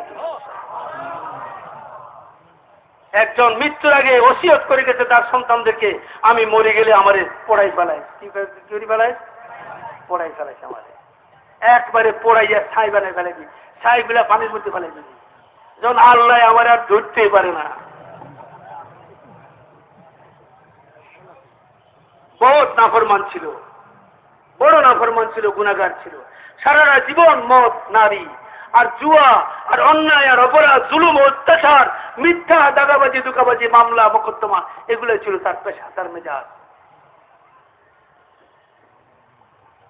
তার ওসিয়ত অনুযায়ী তার আওলাদরা তারে পুড়াই ফেলেছে, পুড়াইয়া তার ছাইগুলা পানিতে ফেলাই দিছে। আল্লাহ তাআলা রূহের জগতে তারে ডাকলেন, রূহের জগতে তারে ডাকলেন, দেখা করলেন, ওই এরকম করলি কা তুই? কেন ওসিয়ত করিয়াছে তোর পোড়াইবার কথা? কেন কইয়া আইলি? বলছে আল্লাহ আমি সারা জীবন যা নাফরমানি করছি, গুনাহ করছি কোথা, আর নাফরমানির উপরে আমার মৌত হয়েছে। আমি বুঝছি যে আমারে পাইলে আপনি আস্ত রাখবেন না, আমারে ধরতে পারলে আপনি আস্ত রাখবেন না, এটাও জানি খোদা আমারে পড়াই ফেলাইলো, আমি ধরা পড়ে যাবো, আপনি আমারে চিন্তা করবেন, বিশ্বাস আছিল আমার। কিন্তু তবুও মনেরে বুঝাবার জন্য এই এত গুনাহ করছি যে জীবনে, যে গুনাহ থেকে আমি আর পরিত্রাণের কোনো রাস্তা দেখি নাই, তো আমি কমসে কম এতটুকু করছি যে আমারে পড়াই ফেলাইস, আমার ছাইগুলো পানিতে ফেলাই দিস। তো আল্লাহ তাআলা তারে মাফ করে দিছে। যা যা আমার ভয় তো করছে, বলে ও আল্লাহ আপনার ভয় করছে, বলে যা বাপ। মেরে ভাই আর বুজুর্গ, কেউ লুকাতে পারবে না, কারো ক্ষমতা নাই আল্লাহর হাত থেকে বেঁচে থাকার। আল্লাহ উঠাবে সবাইকে, জমা করবেন আল্লাহ সবাইকে। মক্কার কাফেররা জিজ্ঞেস করতেছে মোহাম্মদ সাল্লাল্লাহু আলাইহি ওয়াসাল্লামকে, মোহাম্মদ সাল্লাল্লাহু আলাইহি ওয়াসাল্লাম যখন বলতেছে দুনিয়াতে অল্প কদিনের জন্য আসবো, মওত হবে তোমাদের, বলে মওতের পরে, বলে মওতের পরে আরেক জীবন শুরু হবে আখিরাত। বলে কতদিনের? বলে চিরদিন, চিরদিনের, চিরদিনের, অনন্ত জীবন, আর শেষ হবে না। বলে সেখানে দুইটা ঘর আছে, একটা জেলখানা, একটা বালাখানা। জেলখানার নাম জাহান্নাম, বালাখানার নাম জান্নাত। যারা দুনিয়াতে আল্লাহর অনুগত হবে, আল্লাহ রাসূলের অনুগত হবে, তাদের জন্য জান্নাত আর আয়েশের ব্যবস্থা সেখানে রয়েছে। আর যারা নাফরমান হবে তাদের জন্য দোজখ, আল্লাহর জেলখানা, সেখানে তারা থাকবে। তো কাফেররা কয়, ও মুহাম্মদ কি কও তুমি এগুলা? আমাকে বাপ দাদার তো এসব কথা কয় নাই কোনোদিন, তুমি সব নতুন নতুন কথা কয়। মিয়া তবলিগ আলারা কোথা থেকে যে পায় নতুন নতুন হাদিস বাইর করে, সারা জীবন চললাম একরকম, বাপ দাদারা চললে একরকম, আরে গাছি আলারা বাইরিয়া কি কি কয় সব, এত কথা পায় কই ওরা?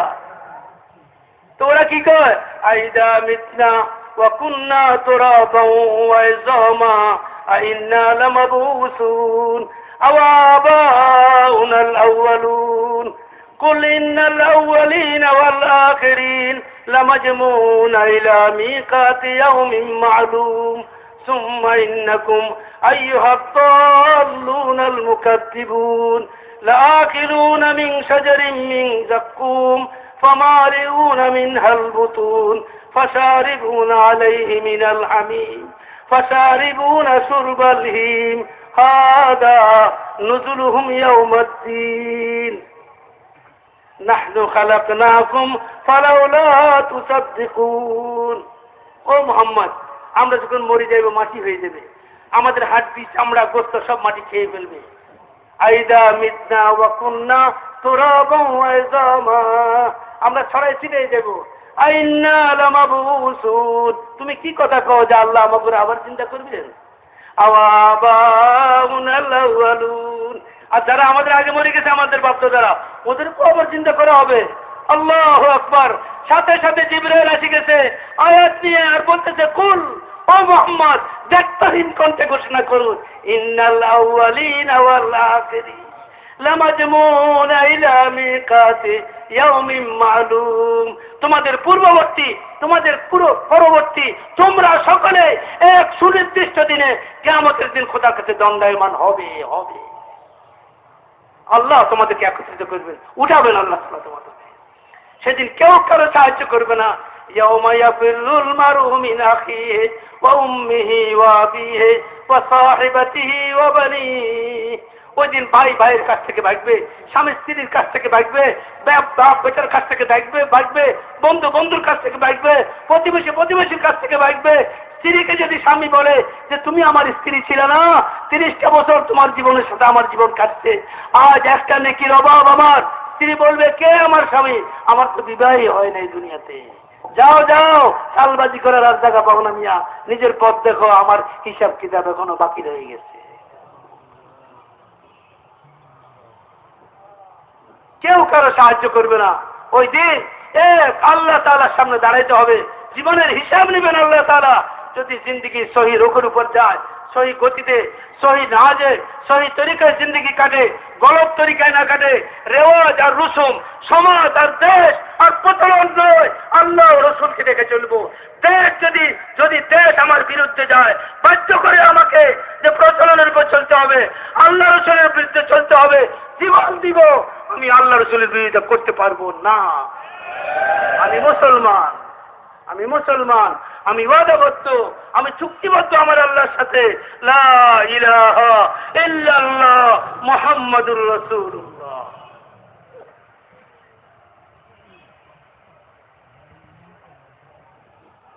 স্কুলে আসবা, বোরকা গায়ে দিয়ে আসতে পারবা না, বলো ঝাড়ু বাড়ি তোর স্কুলের উপরে, তোর স্কুলের উপরে ঝাড়ু বাড়ি, সারা জীবন অজ্ঞ থাকবো, সারা জীবন লেখাপড়া করবো না, কোনো অসুবিধা নাই, বোরকা ছাড়তে পারবো না,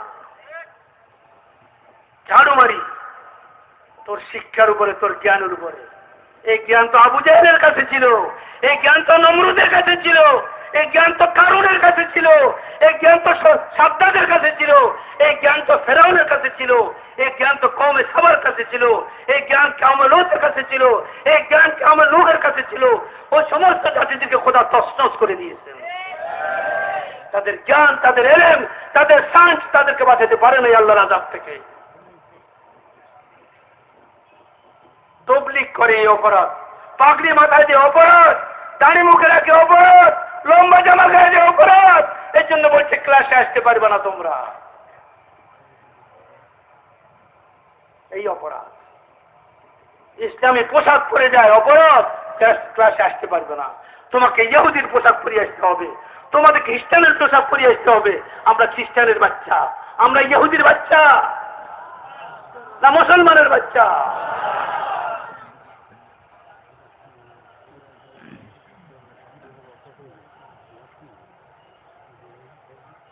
বাপের মনে কষ্ট, বাপ কয় পোলাটারি হুজুর ইউনিভার্সিটিতে ভর্তি করছিলাম, পোলাটারে বানাবো ইঞ্জিনিয়ার, হুজুর তবলিগালার আমার পোলাটার মোল্লা বানিয়ে দিছে। ইয়া লম্বা এক পাগড়ি, দাড়ি দেখলে ভয় লাগে হুজুর। আমার তো ঘরে ওর মা ওরে দেখলে পলাইয়া দরজা বন্ধ করে ভিতরে বসে থাকে। কি রে কি বানাইতে দিছি, কি হয়ে আইলো? ও খ্রিস্টান বানাইতে চাইছিলি, তবলিগালারা মুসলমান বানিয়ে দিছে, মুসলমান বানিয়ে দিছে, দিনদার বানিয়ে দিছে। আরে মোহাম্মদী বানাইছে, কি বানাইছে? মোহাম্মদী বানাইছে।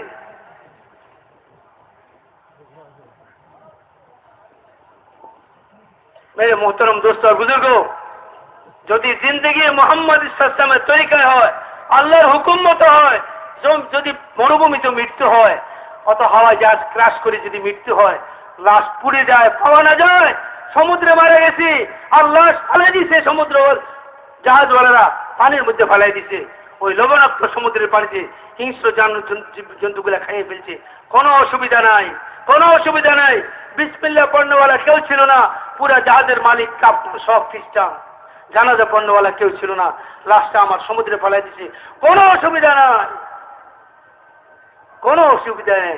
যদি ইসলাম আর মুসলমান অবস্থায় মৌত হয়, ইমানের সাথে মৌত হয়, মোহাম্মদ সাল্লাল্লাহু তরিকার সাথে যদি মৌত হয়ে থাকে, তো মরার সাথে সাথে এই দুনিয়া থেকে কোটি গুণ বড় জান্নাতের মালিক সে।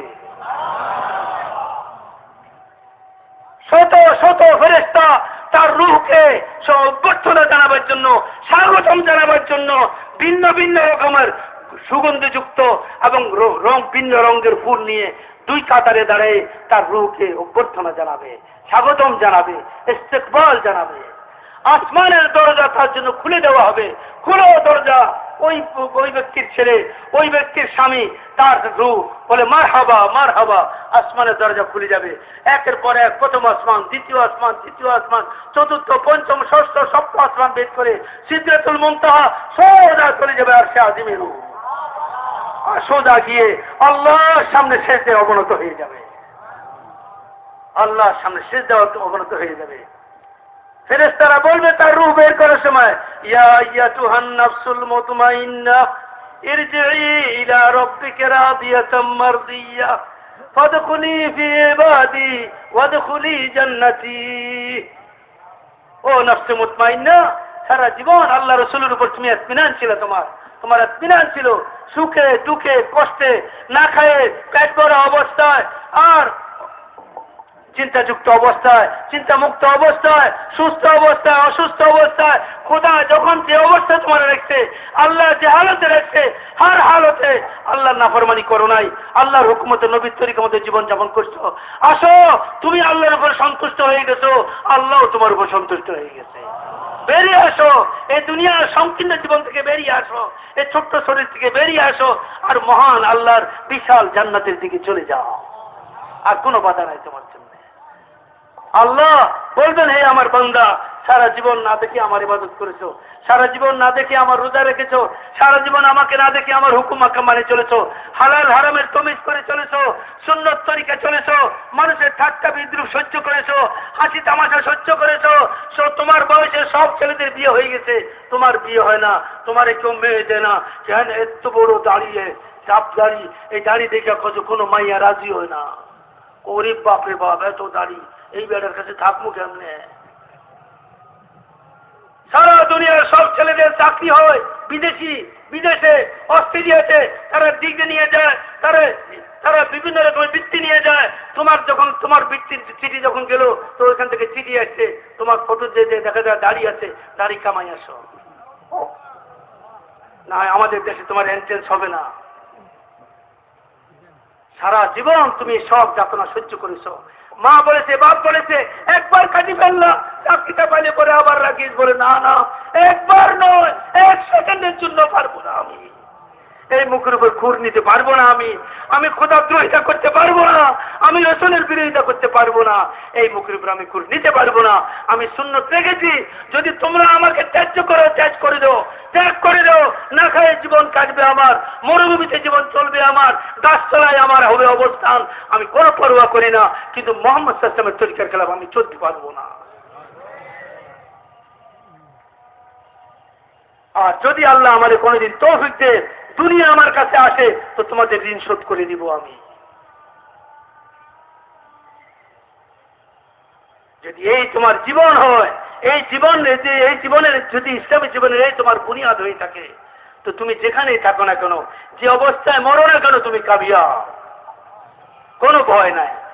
আর যদি জীবন কাফের মুশরিকের মতো, আর জীবন যদি ইহুদি নাসারার মতো, আর যদি জীবন খোদার রসুলের দুশমনদের মতো জীবন কাটাও, ঘর সংসার, খাওয়া দাওয়া, ছেলে মেয়েদের লালন পালন, বিয়ে শাদী, আর বিবি বাচ্চা, সংসার, সমাজ ও ব্যক্তি জীবন, পারিবারিক ও রাষ্ট্রীয় জীবনের সকল ক্ষেত্রে স্বাধীন জীবন যাপন করেছো, দেশ রেওয়াজ, খ্যাস রেওয়াজ, আত্মীয় স্বজনের মন সন্তুষ্ট করে জামাইকে রাজি করতে হয়েছে। হাজি সাহেব 3 চিল্লা দিলেন, ও হাজি সাহেব এত কিছু করলেন, মাইয়ার বিয়ের মধ্যে এমন গান চালাইছেন, সারা রাত কেউ ঘুমাইতে পারে না।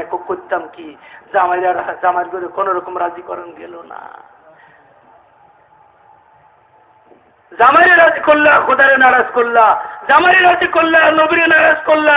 খোদার দাম কি জামাই থেকে কম? খোদার দাম কি নবীর থেকে কম?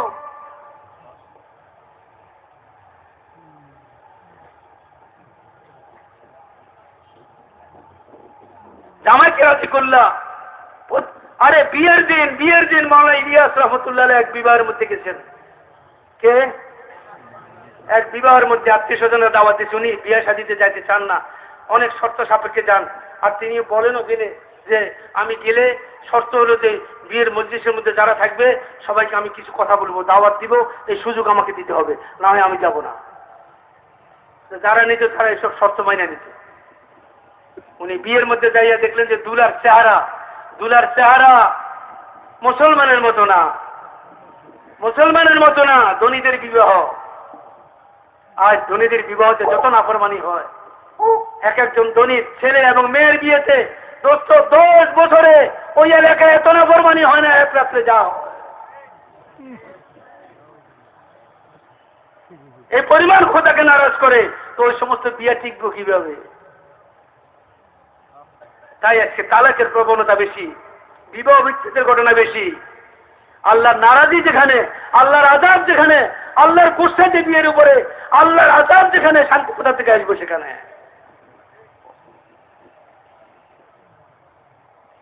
মাওলানা ইলিয়াস রহমাতুল্লাহ বললেন, আজ তোমাদের বিয়ের দিন, আজ তোমাদের আনন্দের দিন।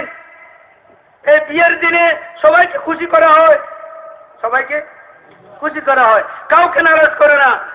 ধুবি আছে, ছেলের জন্য কাপড় নিয়ে আসে, ধুয়ে ইস্ত্রি করি, কাজে বাবুজি এই যে আপনার কাপড়টা লইছে, এই কাপড়ের দোলাই ছাড় দিল কত? 10 টাকা। ছেলে পকেট থেকে 100 টাকার নোট বাইর করেছে, যা আজকে আমার বিয়ের দিন, আজকে সবাইকে আমি খুশি করবো, যা যা। ঠিক না? মেতর আছে, টয়লেট গুলা সাফ টাফ করে দিয়ে গেছে, দিয়ে যাবো। যাওয়ার সময় ছেলের বাবার কাছে কয়েছে, বাবু আমাদের কিছু বকশিস দেন, পকেটে হাত দিয়ে, অন্য সময় 10 টাকা দিত, আজকে 500 টাকার নোট বাইর করে দিয়েছে, যা আমার ছেলের বিয়ে আছে। নাপিত আসছে চুল কাটতে, 20 থেকে 25 টাকা না 30 টাকা লাগে চুল কাটা, আজকে নাপিতকে দিয়ে দিছে 200 টাকা করে 2টা নোট। কেন? কেন? আজকে বিয়ের দিন, আনন্দের দিন, আজকে সবাইকে খুশি করবো। মওলানা ইলিয়াস রহমাতুল্লাহ আলাইহি এতটুকু পর্যন্ত বলে চোখের পানি ছেড়ে দিলেন যে বিয়ের দিনে নাপিতকে খুশি করলা, দোবাকে খুশি করলা, আর মেথরকে খুশি করলা, আর নারাজ করলা শুধু আল্লাহকে, তার রসুলকে। আল্লাহ রসুলকে রাজি করানো দরকার, এই কথাটা তোমরা কেউ চিন্তা করলা না।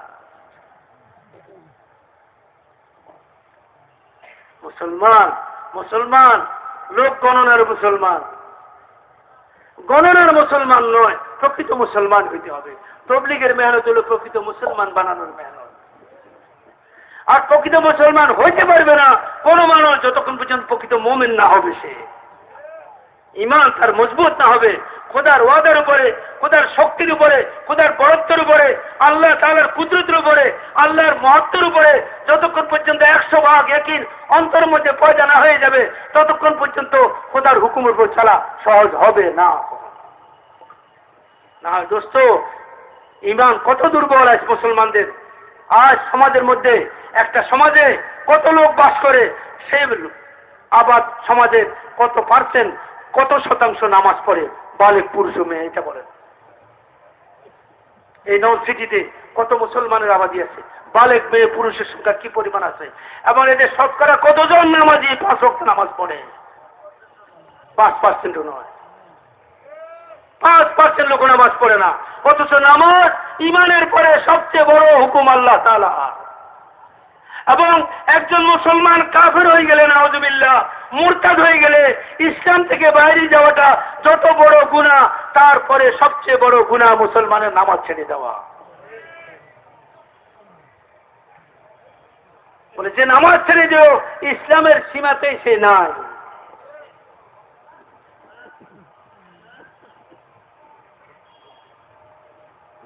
তাহলে কেন পড়ে না মুসলমান নামাজ? এটা বলেন, কিসের দুর্বলতা?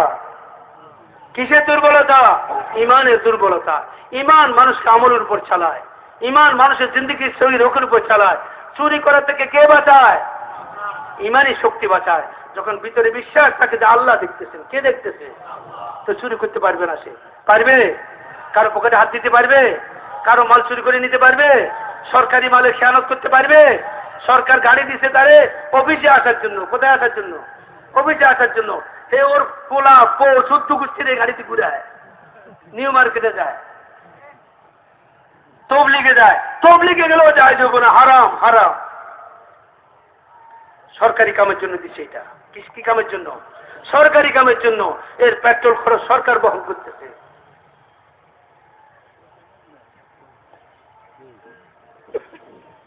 সরকার টেলিফোন দিচ্ছে সরকারি কাজে ব্যবহার করার জন্য। আর বইয়া বইয়া বেগম সাহেবের উপর আলাপ করতেছে ফোনে 2 ঘন্টা পর্যন্ত। সরকারি মোবাইল, সরকারি ফোন, ল্যান্ড ফোন, আধা ঘন্টা কথা করতেছে, বন্ধুর লোকে আড্ডা দিচ্ছে। এই ভিড় কাজ কে দিবে? কে রক্ষা করবে এই সমস্ত অন্যায় থেকে মানুষকে? Police, CID, NSI. কে রক্ষা করবে মানুষকে এই সমস্ত অন্যায় থেকে? ঈমান। কে রক্ষা করবে? ঈমান। ভিতরের ঈমান বলবে খবরদার হাত বাড়াইবি না, হাত বাড়াইবি না সামনে। 3 বন্ধু মজান দিয়ে যাইতেছে। আপনারা কি ক্লান্ত হয়ে গেছেন?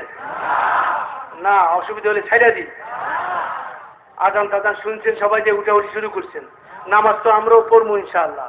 আর আজকে নর্থ সিটিতে এতে বড় কোনো জমাত হবে?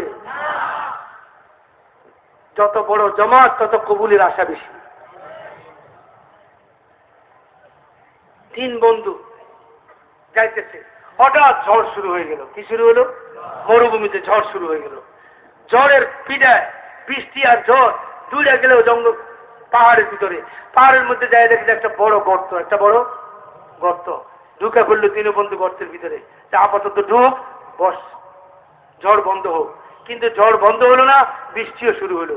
অজর ধারায় পানি পাহাড় থেকে নামিয়ে আসলো। পানির ধাক্কায় বহুত বড় পাথর গড়াই আসা ওই গুহার মুখের উপরে বসে গেল। এত বড় পাথর যে সরান যায় না। তিনজনে করে যে বাস জিন্দা কবর, জিন্দা কবর, আর বাড়িতে পারবো না। আল্লাহ ছাড়া কেউ নাই আমাদেরকে বাঁচাবার। আজকে কে বাঁচাতে পারে? কোন মখলুক পারবে না, কেননা আওয়াজ বাইরে যাবে না। আর এই পাথরের উপর টোক দিলে বাইরে আওয়াজ হবে না, কেউ জানবে না। চিন্তা চিন্তা মানুষ ভিতরে আছে, কে জানেন? তিনি জানেন। আসো তিনজনে মিলি জিন্দিগির তো গুনাহ থেকে তওবা করি। আর জীবনে কোনো ভালো কাজ যদি করে থাকি, প্রত্যেকেই ওই ভালো কাজের উসিলা দিয়ে খোদার কাছে প্রত্যেকে আলাদা আলাদা এক একজন করে চাও। প্রথমে একজন বন্ধু তুই দোয়া শুরু কর, তুই যে ভালো কাজটা করছিস উসিলা দিয়ে আল্লাহর কাছে চা। সে হাতে রেখে যে আল্লাহ, আমি একটা রাখাল মানুষ, বকরি চারাই, বকরি পালি, বনে আমি বকরি পালি, ময়দানে বকরি পালি, সারাদিন বকরি ছড়াই, আমার বকরির পাল আসে, সারাদিন বকরিগুলা চড়াই, বিকেলে বকরিগুলা নিয়ে আসি। আমার বুড়া মা আছে, বুড়া বাপ আছে, আর আমার বিবি আছে, ছোট ছোট বাচ্চারা আছে। আমি সন্ধ্যায় ঘরে আসি, কোনোদিন তাড়াতাড়ি আসি, কোনোদিন একটু দেরি হয়। আসে আমি বকরির দুধ দুই, দুধ দুইয়া প্রথমে আমার মারে খাওয়াই, আমার বাবারে খাওয়াই, তারপরে আমার বাচ্চাগুলোরে খাওয়াই, আমার বিবি খায়, আমরা খাই। আগে কারে খাওয়াইবো? আমার মারে বাবারে খাওয়াই। এ আল্লাহ, কোন উদ্দেশ্য ছিল না, শুধু আপনাকে রাজি করার উদ্দেশ্য ছিল। যে মার খেদমত করলে আল্লাহ রাজি হবে, বাপের খেদমত করলে আল্লাহ রাজি হবে। আপনার নবী বলছেন মায়ের পায়ের নিচে ব্যস্ত। আপনার নবী বলছেন জান্নাতের উত্তম দরজা তোমার বাপ, ইচ্ছা করলে দরজা রাখতে পারো, ইচ্ছা করলে ভাঙতে পারো।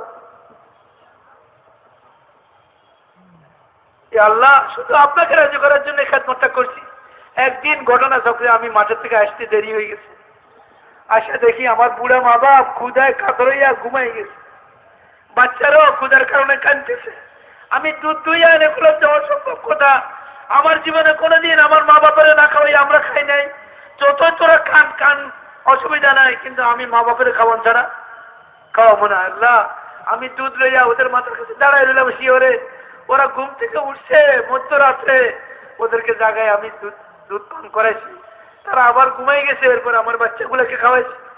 আল্লাহ, এই আমলটা যদি আপনাকে রাজি করার জন্য করে থাকি, আজকের এই বিপদের মধ্যে যেখানে আমাদের কেউ সাহায্য করে নেই, আপনি ছাড়া আমাদেরকে রক্ষা করেন।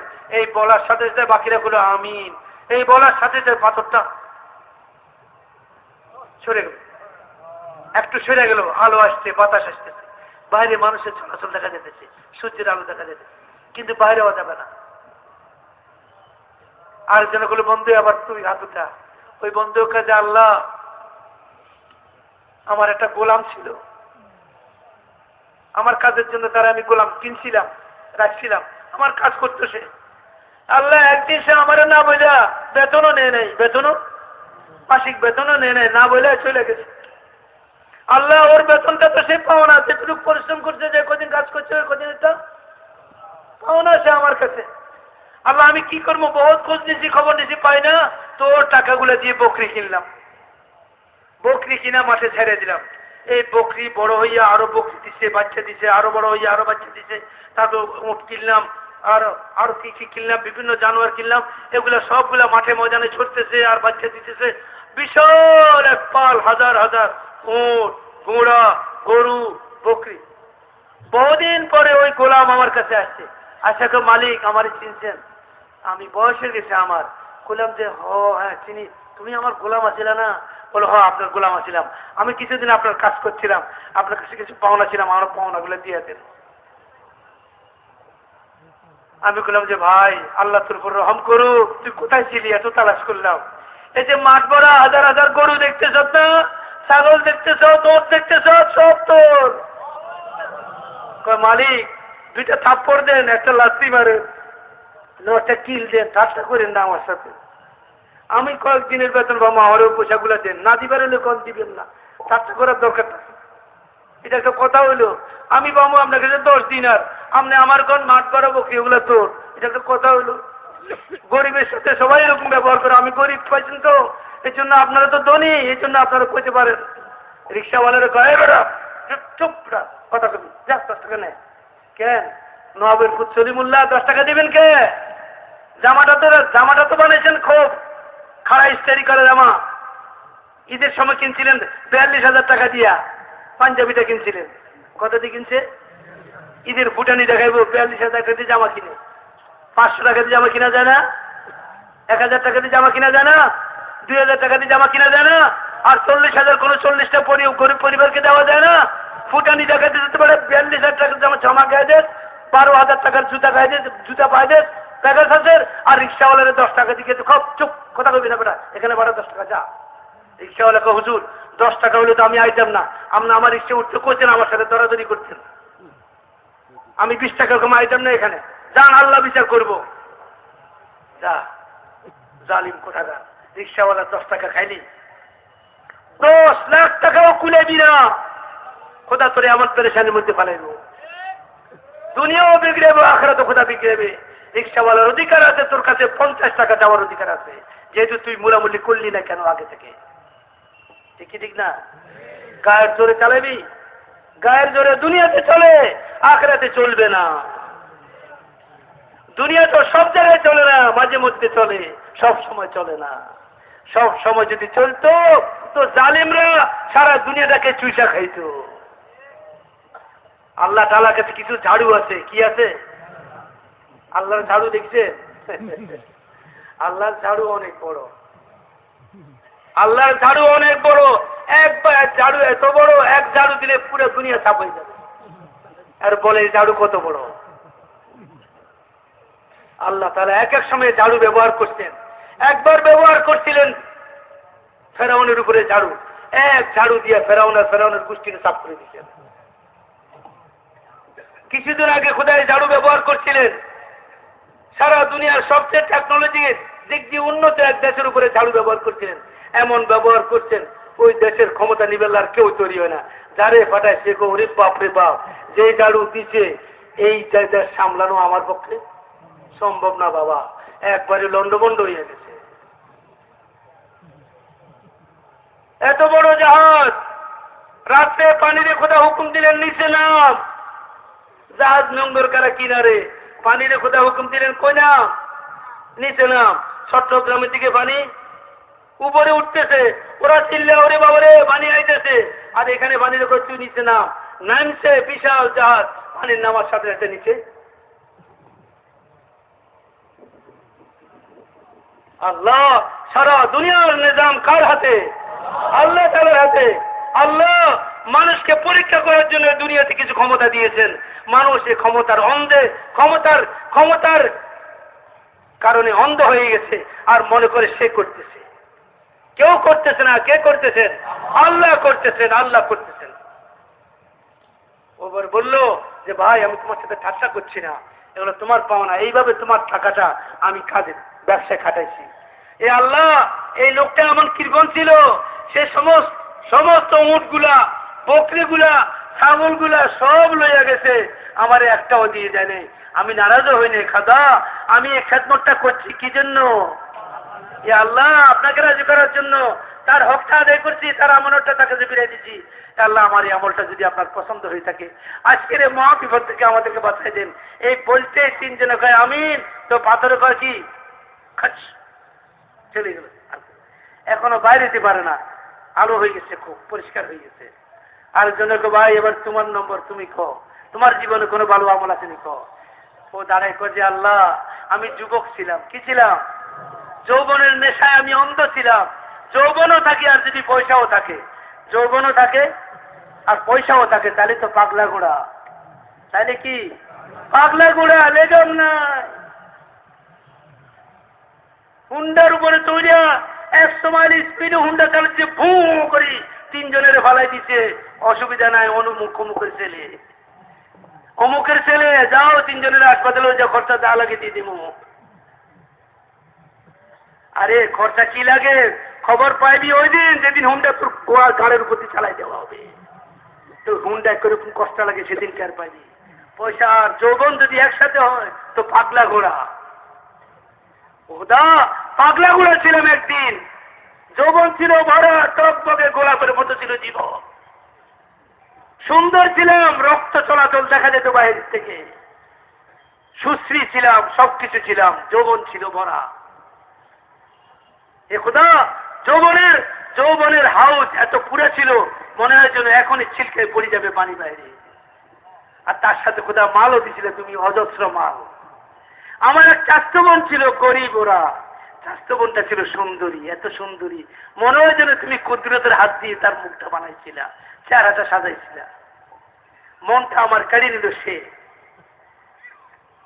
ফাঁক ফোকর তালাশ করতেছিলাম, কোন ফাঁকে কোন সুযোগে লাইন করা যায়। ওই সময় তার মোবাইল ছিল না, মোবাইল থেকে একটু সুবিধা হইতো। স্কুলে পড়েছিলে, সারাক্ষণ মোবাইলে কোথাও কি কি চাকরি করে না, কোনো দায়িত্ব আছে, এত কথা কার সাথে হয়? শয়তান কোথাকার।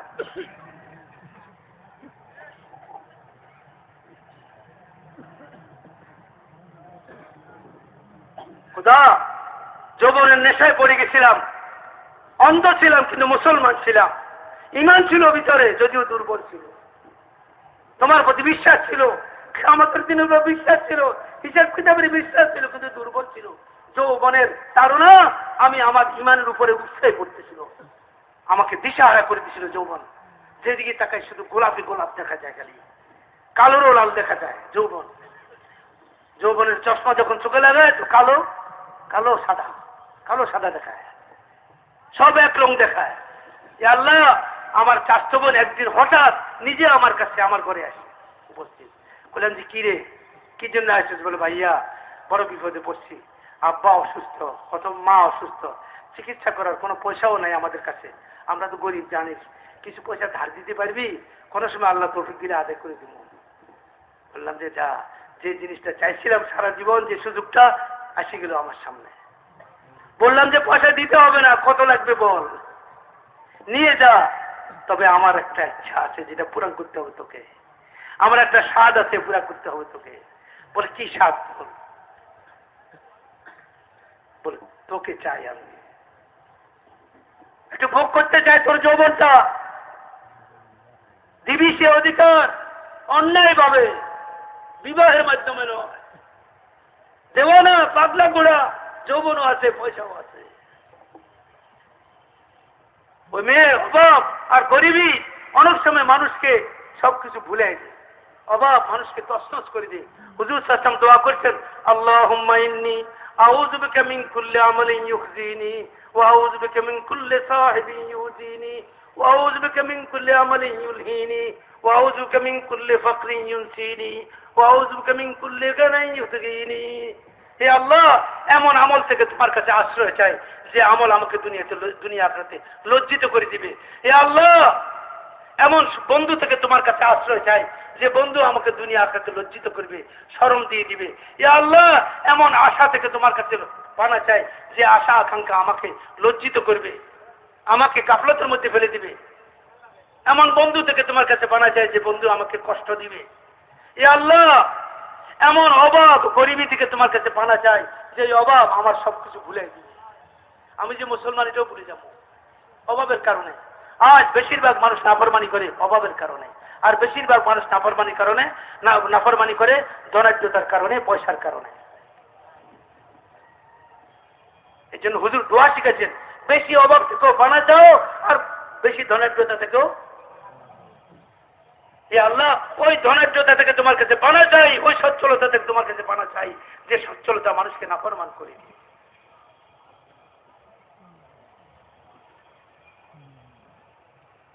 তো সে বললো যে আল্লাহ, আমার চাচাতো বোনটা রাজি হয়ে গেছে অভাবের কারণে। কিসের কারণে? অভাবের কারণে। বলে আচ্ছা ঠিক আছে। যখন আমি প্রস্তুত হয়ে গেলাম, সেও প্রস্তুত হইল। এমন সময় আমার চাচাতো বোনের মুখ দিয়ে একটা কথা বাইর হলো। কি বাইর হলো? ইয়া আব্দুল্লাহ ইত্তাকিল্লাহ, ইয়া আব্দুল্লাহ ইত্তাকিল্লাহ। ও আল্লাহর বান্দা, আল্লাহরে ভয় কর। যে মোহর আল্লাহ লাগাইছে সেই মোহর ভাঙ্গিস না। হুরমতের মোহর লাগাইছে আল্লাহ, হারামের মোহর লাগাই দিছে, খবরদার তুই আল্লাহর মোহর ভাঙ্গিস না, আল্লাহরে নারাজ করিস না। হে খোদা, সম্পূর্ণ প্রস্তুত মন, মস্তিষ্ক, শরীর সবকিছু, সেও তৈরি। কিন্তু যখন সে বলল ইয়া আব্দুল্লাহ ইত্তাকিল্লাহ, ও ও আল্লাহর বান্দা, আল্লাহরে ভয় কর। খোদা তোমার ভয় এমন ভাবে দিনের মধ্যে আসে গেছে, মুহূর্তের মধ্যে সরে গেছি, মুহূর্তের মধ্যে সরে গেছি। গুনাহ আর করি না খোদা, সেদিন যে গুনার থেকে সরে গেছি খোদা, সেটা যদি তোমাকে রাজি করার জন্য হইয়া থাকে, তাহলে আজকের এই মহাবিপদ থেকে আমাদেরকে রক্ষা করো। এই বলার সাথে একটা খাস করে আওয়াজ হলো, পাথর সরি একদিকে চলে গেল, তিনজন আমরা বাইরে আসলাম। মেরে ভাই আর বুজুর্গ, ইসলামের মধ্যে খোদা দিয়েছে, ইসলামের আমলের মধ্যে খোদা দিয়েছেন এক মহাশক্তি। যদি ইসলামের এই আমলগুলা, এত ছোট ছোট আমলগুলা, এগুলোর মধ্যে এত বড় শক্তি, তো নামাজ ইমানের পরে সবচেয়ে বড় আমল, সে নামাজের শক্তি থাকবে না? সাহাবারা মুর্দাকে চিন্তা করছেন নামাজ দিয়ে, সাহাবারা যুদ্ধের মধ্যে জয়লাভ করছেন নামাজ পড়ে। খোদা মহান, খোদার দেওয়া দিনও মহান, খোদা শক্তিশালী, খোদার দেওয়া দিনও শক্তিশালী, খোদার নবী শক্তিশালী, খোদার নবীকে যে তরিকা দিচ্ছেন সেই তরিকাও শক্তিশালী। আজ দুনিয়া, সারা দুনিয়াতে আওয়াজ অশান্তি, অশান্তি, পেরেশানি। পয়সা আছে, মাল আছে, গাড়ি আছে, বাড়ি আছে, সুন্দর নারী আছে, প্রশাসনিক ক্ষমতা আছে, বন্ধু বান্ধব আছে, ক্লাব আছে, আর বহু লোক চিন্তাবাদ কর্ণবলাও আছে, কিন্তু জীবনে নিরাপত্তা নাই। জীবনে কি নাই? নিরাপত্তা নাই, শান্তি নাই, অশান্তি করে। ঘরে গেলে মনে হয় যে দুদক, ঘরে গেলে কি দুদক। কাদের মেয়ে আসে খানা আগে যাওয়ার জন্য, স্যার আইসেন নি বইয়ের, ওই যে ম্যাডাম করে, ম্যাডাম তো ম্যাডামের কি প্রোগ্রাম আছে, উনি চলে গেছেন, কোচিন রাতের 12টার পরে আইবেন, আপনাদের খাইয়া হইয়া যেতে বেশি জিন্দিগি। আল্লাহ বলেন আবার না ফরমানি করিয়া চায় ও শান্তির সাথে জীবন যাপন করবি, অসম্ভব কথা। আলা বিযিকরিল্লাহি তাতমাইন্নুল কুলুব। আমি শান্তি রাখছি দিনের মধ্যে, আমি শান্তি রাখছি জিকিরের মধ্যে, আমি শান্তি রাখছি তেলাওয়াতের মধ্যে, আমি শান্তি রাখছি দিনের মেহনতের মধ্যে, গাছ তালিমের মধ্যে, আমি শান্তি রাখছি তেলাওয়াতের মধ্যে, আমি শান্তি রাখছি নামাজের ইমামের মধ্যে, আমি শান্তি রাখছি হালাল হারামের তমিজ করার মধ্যে, আমি শান্তি রাখছি পর্দা পুজদার মধ্যে। তোরা আমার নাফরমানি করে শান্তি চাস? শান্তি কি কলা? শান্তি কি আপেল? শান্তি কি বাজারে পাওয়া যায়? শান্তি কি দোকানে পাওয়া যায়? আপেল জুস খেলে শান্তি আছে, ম্যাঙ্গো জুস খেলে শান্তি পাবি? শান্তি দিলের জিনিস, শান্তি আমার খাজানা থেকে আসে, দিলের মধ্যে না দিল হয়, ওই দিলে যে দিল আল্লাহর জিকির করে।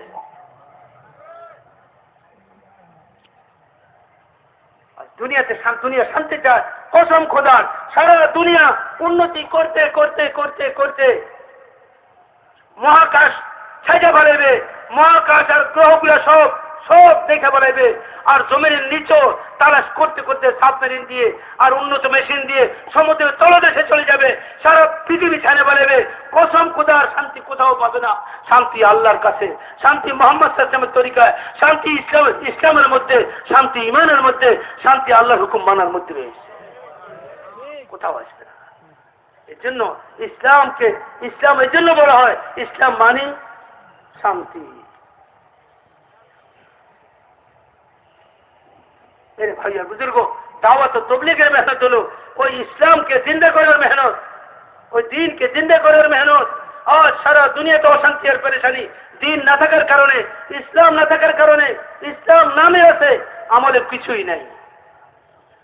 নাম দিছে হক মঞ্জিল, কি মঞ্জিল? আর যত না হক আছে সব আছে এখানে।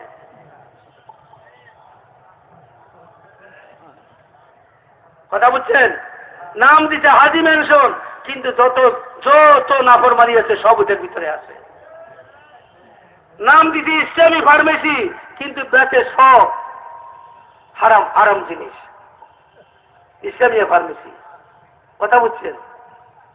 নাম আছে ইসলামের, কিন্তু ভিতরে সবকিছু অনিসলামী। ভাইয়া বুজুর্গ, কোনদিন এই অবস্থাতে খোদা রাজি হবেন না, কোনদিন খোদার রহমত নাজিল হবে না, যতদিন পর্যন্ত আমাদের ভিতর বাইরে আমরা ঠিক না করব। আর ভিতর বাইরে আমাদের ঠিক হবে না যতদিন না আমাদের ইমান মজবুত না হবে, ইমান শক্তিশালী না হবে। আর ইমান কোনদিন মজবুত হতে পারে না দাওয়াত ছাড়া। কি ছাড়া? সমস্ত নবীরা কি ছিলেন? দায়ী ছিলেন, দাওয়াত দেনেওয়ালা ছিলেন। কিসের দাওয়াত দিতেন? ইমানের দাওয়াত দিতেন। সব নবীরা কেন ইমানের দাওয়াত দিলেন? সব নবীরা কেন লা ইলাহা ইল্লাল্লাহ দাওয়াত দিলেন? সব নবীরা কেন কলমার দাওয়াত দিলেন? এটাই গুরুত্ব বোঝা যায় যে ঈমান সবচেয়ে গুরুত্বপূর্ণ জিনিস। ঈমান যতক্ষণ পরিপক্ক না হবে, ঈমান যতক্ষণ মজবুত না হবে, ততক্ষণ পর্যন্ত জিন্দগি সহি রোখের উপর আসতেই পারে না। এই জন্য দোস্ত, সমস্ত নবীদের মেহনত ছিল। হযরত মুহাম্মদ সাল্লাল্লাহু আলাইহি ওয়াসাল্লাম দুনিয়া থেকে চলে গেছেন, আর কোন নবী আসবে না? আসবেন নাকি? আর কোন নবী আসবেন না। সর্বশেষ নবী হুজুর সাল্লাল্লাহু আলাইহি ওয়াসাল্লামকে বলে দেওয়া হলো, ও মুহাম্মদ সাল্লাল্লাহু আলাইহি ওয়াসাল্লাম, আপনি বলে দেন আপনি সারা বিশ্বের প্রতি প্রেরিত, আপনি বলে দেন আপনি শেষ নবী, আপনার পরে আর কোন নবী নাই। হে মুহাম্মদ সাল্লাল্লাহু আলাইহি ওয়াসাল্লাম, যেই কাজ আমি ধারাবাহিকভাবে প্রতি যুগে যুগে নবীদেরকে নিয়ে দিতাম, যে দাওয়াতের কাজ, যার দ্বারা ঈমান মজবুত হয়, ঈমানের বুনিয়াদের উপরে মানুষের জিন্দেগি তৈরি হয়, সহি হয়, এবং আমি মানুষকে কামিয়াব করি দুনিয়া ও আখিরাতে, সেই ধারাবাহিকতা আমি যদিও নবী পাঠাবো না, কিন্তু সেই ধারাবাহিকতাকে কিয়ামত পর্যন্ত আমি চালাবো। কে করবে এই ধারাবাহিকতা? কে রক্ষা করবে? আল্লাহ নবীকে বলে দিলেন, কুনতুম খায়রা উম্মাতিন উখরিজাত লিন-নাস। ও মুহাম্মদ সাল্লাল্লাহু আলাইহি ওয়াসাল্লামের উম্মত, ১৬ লক্ষ নবীর যে মেহনত ছিল, ১৬ লক্ষ নবীর মেহনতের যে ধারাবাহিকতা ছিল, নবী আসা বন্ধ করে দিলাম, নবুয়ত শেষ করে দিলাম, কিয়ামত পর্যন্তের জন্য শেষ নবী পাঠিয়ে দিলাম, কিন্তু ওই দাওয়াতের ধারাবাহিকতা কিয়ামত পর্যন্ত চলবে। তোমাদেরকে আমি সেই কাজের জন্য বাছাই করলাম, তোমাদেরকে সম্মানিত করলাম সমস্ত উম্মতের উপরে। তোমরা আসছো সবার শেষে, কিন্তু জান্নাতে যাবা সবার আগে। কিয়ামতের দিন যখন তোমরা উঠবা ময়দানে হাসরে, হাজার তোমরা এক একজন নবী দুনি উঠবেন, কোন কোন নবী কিয়ামতের ময়দানে উঠবেন, একজন অনুসারীও তার সাথে নাই, একজন অনুসারীও তার সাথে নাই। কিন্তু মুহাম্মদ সাল্লাল্লাহু আলাইহি ওয়াসাল্লামের উম্মতরা উঠবে, এক একজন উম্মতের পিছে লক্ষ লক্ষ লোক ঝান্ডা নিয়ে জান্নাতে চলে যাবে। অন্য অন্য নবীরা জিজ্ঞেস করবেন, মান হাউলা, মান হাউলা, এরা কারা? এরা তো আমাদের উম্মত নয়, এরা কারা? এরা তো পরবর্তী মনে হইতেছে, এরা কারা? এদের মর্যাদা এত কেন, এদের সম্মান এত কেন? তো পরস্পর বলা বলি করবে, কাদু আন ইয়াকুনা নবিয়্যা, আরে চিনো না, চিনো না, এরা মুহাম্মদ সাল্লাল্লাহু আলাইহি ওয়াসাল্লামের উম্মত, এরা তো নবী হওয়ার কাছাকাছি পৌঁছে গেছিল। এদের দায়িত্ব ছিল নবীওয়ালা কাম, নবীর মেহনতের জিম্মাদারি এদের উপর সুপর্দ করা হয়েছিল। এদের নবী তাদেরকে বলি আছে, কুল হাযিহি সাবিলি আদউ ইলাল্লাহ আলা বাসীরাতিন আনা ওয়া মান ইত্তাবানি। ও মুহাম্মদ সাল্লাল্লাহু আলাইহি ওয়াসাল্লাম, আপনি বলে দিন, হাযিহি সাবিলি, ইহাই আমার রাস্তা, ইহাই আমার পথ, ইহাই আমার মেহনত। কি মেহনত, কি পথ? আদউ ইলাল্লাহ, আমি মানুষকে আল্লাহর দিকে ডাকি। কার দিকে ডাকি? আল্লাহর দিকে ডাকি। আলা বাসীরাতিন, ইয়াকিনের সাথে, ইলমের সাথে, বুঝে শুনে বলছি, এটাই আমার রাস্তা, এটাই আমার জিম্মাদারি এবং দায়িত্ব। আনা ওয়া মান ইত্তাবানি, শুধু আমার দায়িত্ব নয়, কিয়ামত পর্যন্ত যত লোক আমারে নবী বলে বিশ্বাস করব, আমারে নবী বলে মানব, আর আমার উম্মত হওয়ার উপর গর্ববোধ করব, আমারে নবী বলে বিশ্বাস করব, তারও এটা জিম্মাদারি। সেও আমার নায়েব হওয়ার কারণে এটা তারও জিম্মেদারি। বুজুর্গ, এখানে তবলিগের নামে জমা হয়েছি, আমরা দাওয়াতের নামে জমা হয়েছি, আর দাওয়াত ও তবলিগের নামে এক মেহনত চলছে সারা দুনিয়াতে, সারা দুনিয়াতে। খোদা এই মেহনতের মধ্যে ওই শক্তি, ওই নুসরত, ওই মদদ ও সাহায্য রেখেছেন, যে সাহায্য খোদা নবীদের সাথে রাখছিলেন, যে সাহায্য খোদা মুহাম্মদ সাল্লাল্লাহু আলাইহি ওয়াসাল্লামের সাথে রাখছিলেন, যে সাহায্য খোদা সাহাবাদের সাথে রাখছিলেন, ওই একই সাহায্য খোদা এই জামানায় তো এই মেহনতের সাথে খোদা রাখছেন। কিন্তু শর্ত হলো, যদি নবীরা এবং সাহাবারা যে গুণাবলীর সাথে মেহনতটা করছে, এই জামানার মুসলমানরা যদি ওই গুণাবলীর সাথে মেহনতটাকে করে, তাহলে খোদা ওইরকম সাহায্য করবেন যেরকম তাদেরকে সাহায্য করছিলেন। কথা বুঝে আসছে?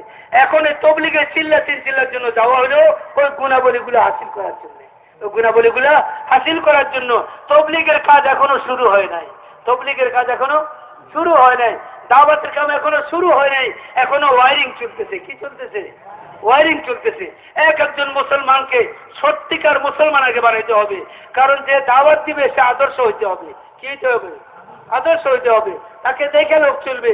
দাওয়াত হতে আবার ঘুষও খায়, তবলিগও করে, আবার চুরিও করে, তবলিগও করে, মিশাও করে, তবলিগও করে, সরকারি মালের অপচয় করে, তবলিগও করে, আবার মামলাবাজিও করে। তো এর তবলিগ মানুষে কবুল করবো? মানুষকে বয় মিয়া বেশি কথা কই না, নিজে ভালো আছে। 2 নম্বর কোথাকার মিয়া, তোমার তো কোনো নম্বরই নেই, অন্যগুলো তো নম্বর আছে, তোমার তো নম্বরও দেওয়া যাবে না, একদম 2 নম্বরই 2 নম্বর। তুমি বলো, তুমি কথা বুঝে আসছে? কোন নবী এরকম দেখান যাবে না যার আখলাক খারাপ ছিল, দেখান যাবে? কোন নবী এরকম দেখান যাবে না যার কাছে এলেম ছিল না, দেখান যাবে?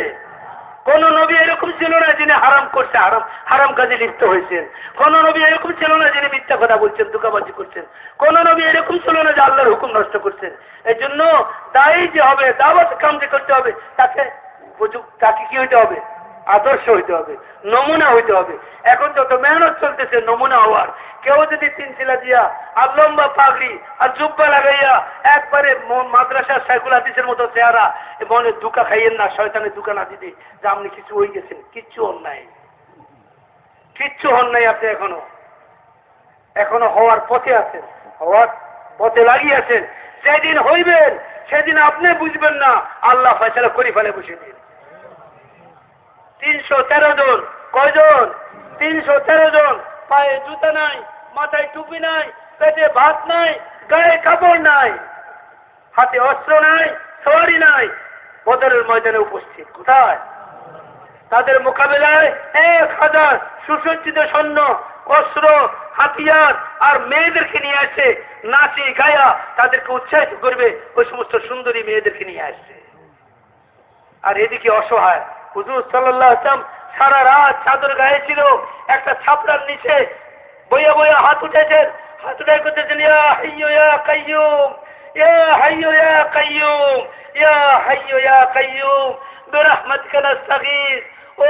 ও চিরন্তন সত্তা, ও জীবিত সত্তা, আপনার সাহায্য চাই। ইন তুহলাক হাদিহিল ইবাদা, ইন তুহলাক হাদিহিল ইসাবা লাম তুবাদ আবাদা। এই ছোট্ট একটা দল, আমি বহু কষ্ট করে 13 বছর মদিনায় মক্কাতে নির্যাতিত হয়েছি, মার খেয়েছি, জীবনের সব কিছু বিলাইছি, বহুত কষ্ট করে রক্ত দিয়ে, রাতকে রাত চোখের পানি দিয়ে আর অক্লান্ত পরিশ্রম করে আমি 313 জনের একটা জমাত বানাই নিয়ে আসছি। আল্লাহ, এরা ইমানওয়ালা, এরা হুকুম পুরা করনেওয়ালা, এরা সুন্নতের উপর চলনেওয়ালা, এরা এলেম মোতাবেক জিন্দেগি যাপন করনেওয়ালা, এরা আপনার জিকির করনেওয়ালা, এরা উত্তম আখলাকের অধিকারী, এরা আপনাকে রাজি করনেওয়ালা, এরা আপনার কলমাকে দুনিয়াতে বুলন্দ করার জন্য জীবন উৎসর্গকারী। কিন্তু এদের কাছে হাতিয়ার নাই, এদের কাছে কাপড় নাই, এদের পেটে ভাত নাই, এদের পায়ে জুতা নাই, এদের কোনো আশ্রয়স্থল নাই। ও জীবন্ত সত্তা, চিরন্তন সত্তা, তোমার সাহায্য চাই। আজকে যদি এরা ধ্বংস হয়ে যায়, এই বিশাল কাফেরের লস্করের মোকাবেলায় পরাজিত হয়ে যায়, কিয়ামত পর্যন্ত জমিনে তোমার নাম লেনওয়ালা আর কেউ থাকবে না। ইয়া আল্লাহ, সাহায্য করো। এমন ভাবে হাত উঠায় কাঁদতেছেন, গায়ের চাদর আস্তে আস্তে খসে খসে নিচের দিকে পড়ে গেছে। হুজুর বলতেও পারবে না, হুজুর কাঁদতেছেন। আবু বকর রাদিয়াল্লাহু তাআলা আসি দেখলেন রাসূলুল্লাহ সাল্লাল্লাহু আলাইহি ওয়াসাল্লামের কান্দা, বললেন যে ইয়া রাসূলুল্লাহ, বস বস বস, ইয়া রাসূলুল্লাহ, ফয়সালা হয়ে গেছে, হাত নামান, আর কাঁদতে হবে না, হাত নামান, ফয়সালা হয়ে গেছে।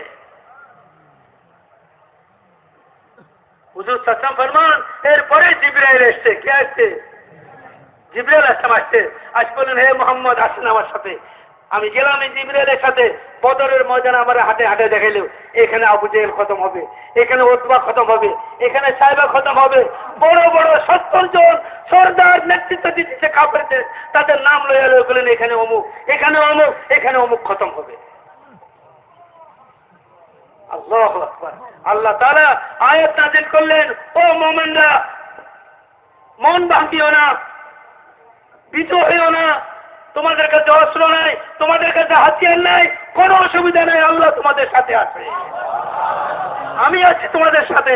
আমার সমস্ত নিজাম তোমাদের পক্ষে, আসমানের নিজাম, জমিনের নিজাম, ফেরেশতাদের নিজাম, সমুদ্রের নিজাম, বাতাসের নিজাম, চন্দ্র সূর্যের নিজাম, আমি তোমাদের পক্ষে ব্যবহার করব। কোনো ভয় করিও না।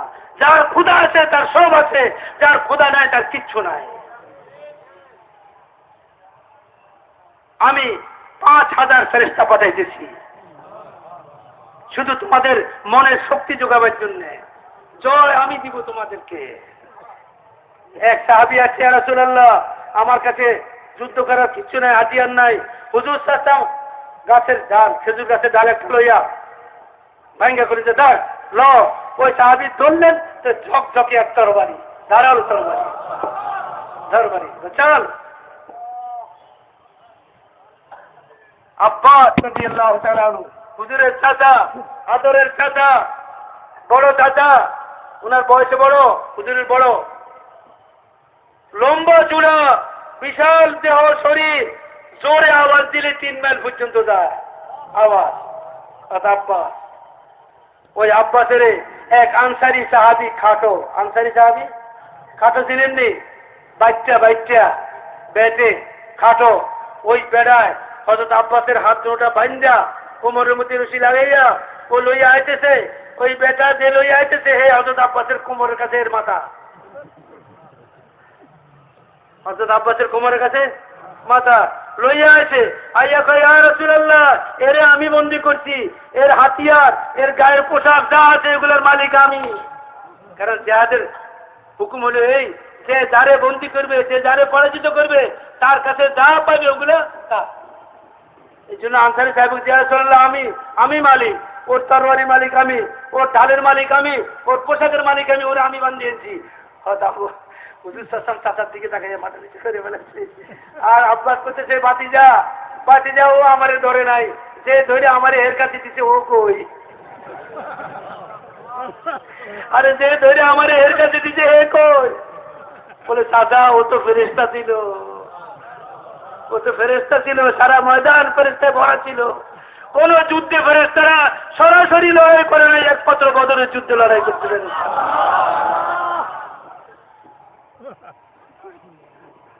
মেরে দোস্ত, আল্লাহর এই সমস্ত সাহায্যগুলো শুধু সাহাবাদের সাথে আল্লাহ ওয়াদা করেন নাই, কিয়ামত পর্যন্ত জন্য আল্লাহ ওয়াদা করছেন।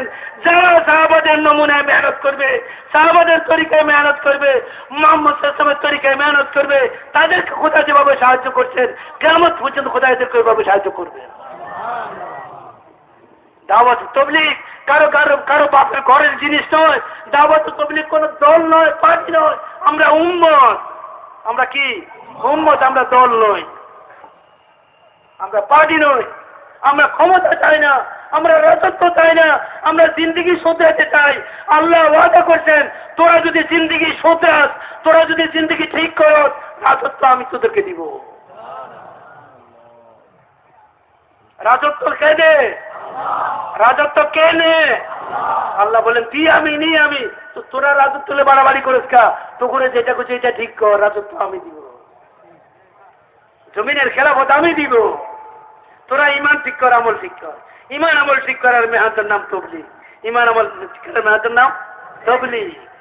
দোস্ত বুজুর্গ, এই মেহনত ঘরে ঘরে চালু করতে হবে, মসজিদে মসজিদে চালু করতে হবে, রোজানে মেহনত করতে হবে, সপ্তাহবারে মেহনত করতে হবে।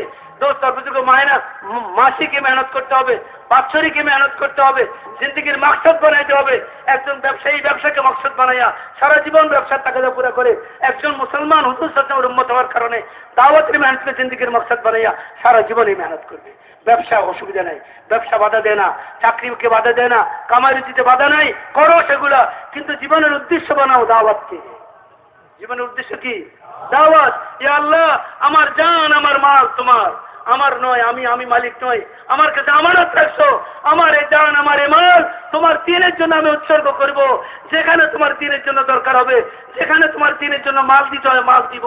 আর যেখানে আমার আওয়াজ আসবে যে আল্লাহর দ্বীন মিটতেছে, জান দিবে কে, সেদিনও আমি দাঁড়ায় বলবো যে আল্লাহ আমি দিব, জান আমি দিব। হুজুর সাল্লাল্লাহু আলাইহি ওয়াসাল্লাম এক উম্মতের জীবন বানিয়ে গেছেন। 4 মাস নয়, 40 দিন নয়, 4 মাস 40 দিন মেহনতকে শিখবার জন্য, এই মেহনত সারা জীবন করার জন্য। তৈরি আছেন সবাই? করবেন এই মেহনত, সারা জীবন করবেন। আল্লাহ আমাকে আপনাকে সবাইকে কবুল করে নেন, সারা দুনিয়ার মুসলমানকে খোদাই মেহনতের জন্য কবুল করে। শুরু করি, দেখেন নিজের জিন্দগিকে পরিবর্তন করি, দেখেন তারপরে দেখেন খোদা কি করেন। আজকের দুনিয়ার শক্তি যেগুলা, পরাশক্তি, অ্যাটমিক শক্তি, হাইড্রোজেনিক শক্তি, এগুলা কোনো শক্তিই না, এগুলা কোনো শক্তিই না। যেখানে যেখানে দোস্তর বুজুর্গ, এক দেশে এক মহাশক্তি, এরা পরাশক্তি হিসাবে দাবি করে, এই দেশের আণবিক বোমা যেখানে রাখছে মাটির নিচে, সেটা পাহারা দেওয়ার জন্য একজন লোক রাখছে। কি রাখছে? একটা লোক রাখা হয়েছে যে সে ওই দেখভাল করবে, কোনটা ঠান্ডা রাখতে হবে, কোনটা কি করতে, এগুলো দেখার জন্য হঠাৎ করে টেলিফোন গেছে একদম উপরে যে ওই লোকটা যারে ভিতরে রাখিয়ে আছি সে ভিতর থেকে কি করে দিছে, তালা লাগাই দিছে, দরজা বন্ধ করে ফেলাই দিছে, আর সব পাগলের মতো কথাবার্তা করতেছে, আমি এইটা করবো সেটা করবো এসব করতেছে। আল্লাহ কি হবে, শেষ পর্যন্ত উপরস্থ খবর গেছে সব জড়িয়ে আছে সেনা প্রধান আর সব বিভাগের প্রধানরা জড়িয়ে আছে। হাই হাই কি হবে, ওরা বুঝেছে খবরদার খবরদার, দরজা খোল তুই, বলে না খুলবো না, দিমু ফাটাই দিমু আজকে, টাকাই দিমু আগুন আজকে জ্বালাই দিমু সব ফাঁক। ওই তার একটা অসুবিধা হয়ে গেছে, তারে কি হয়ে গেছে, বোন দুইটা একসাথে লাগিয়ে গেছে। কথা বুঝছেন, কে লাগাইছে, আল্লাহ লাগাই দিছে। আল্লাহ লাগাই দেখায়, এটা হলো নিতরা লাভাস, এটা হলো নিরাপদ, এটা তো তবু নিরাপত্তাও নাই।